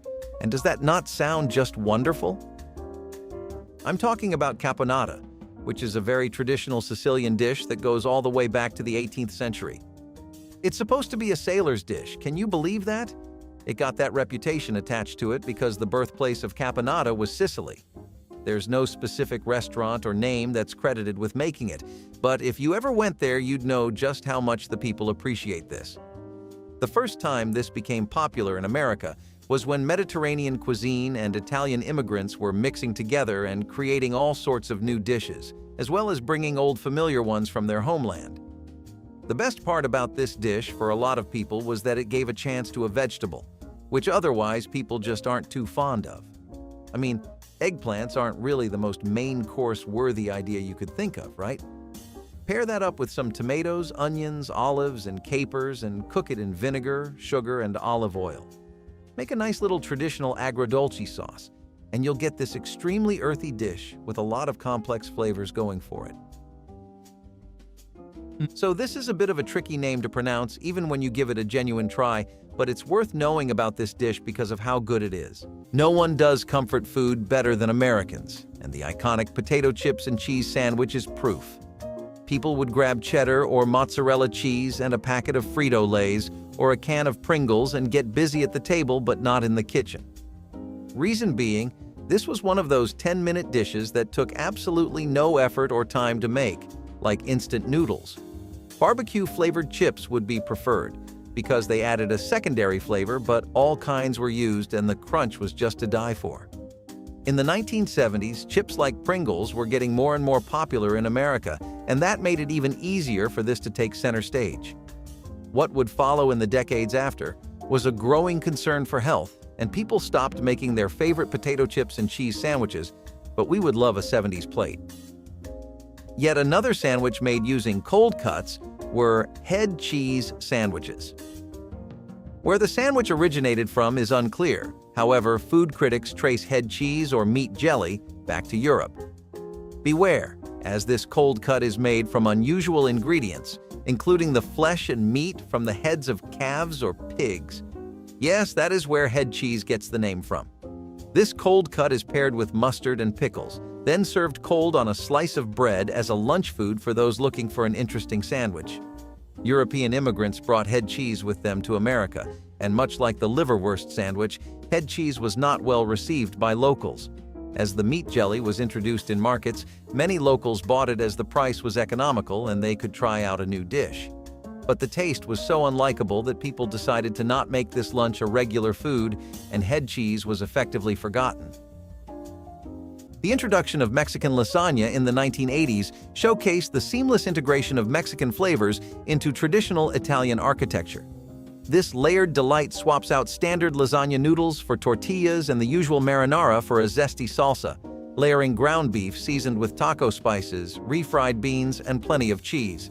Each oven-baked layer melds into a textural symphony that's both familiar and novel. This dish not only catered to the growing American appetite for global flavors, but also provided a fun, festive twist on the classic lasagna, making it a favored choice at dinner parties and family nights.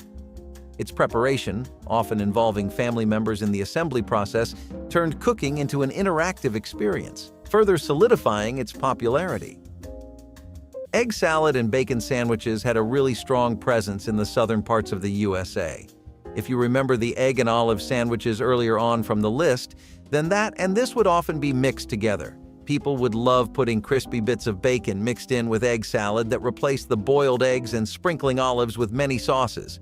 Flavorful and packed with enough to entertain you until the last bite, egg salad and bacon sandwiches worked as a breakfast or an afternoon meal or even dinner in some parts. Neighborhoods in Texas particularly loved spicing their egg salads up by making a nifty sandwich out of it, and even if the trend is now gone, we still think there is potential in the idea. Peanut butter and bacon sandwiches might be a little ironic considering what we just talked about, but one thing they most definitely are is downright delicious. We know you are imagining it as you watch the video, and that is okay because, honestly, same. Crispy fried strips of bacon lathered in thick peanut butter are enough to get anyone's mind going. In the 70s, peanut butter and bacon sandwiches were the standard American breakfast, and they may have even started the stereotype of the US being a nation of bacon heads. When you get to the plates of every household in 50 states, you can claim a piece of culture for yourself too. Peanut butter and bacon sandwiches remain in the Food Hall of Fame, and there was nothing like a fresh sandwich off the pan in the 70s. Talking about rationed food, porcupine meatballs were a casserole dish that rose to fame during the Great Depression.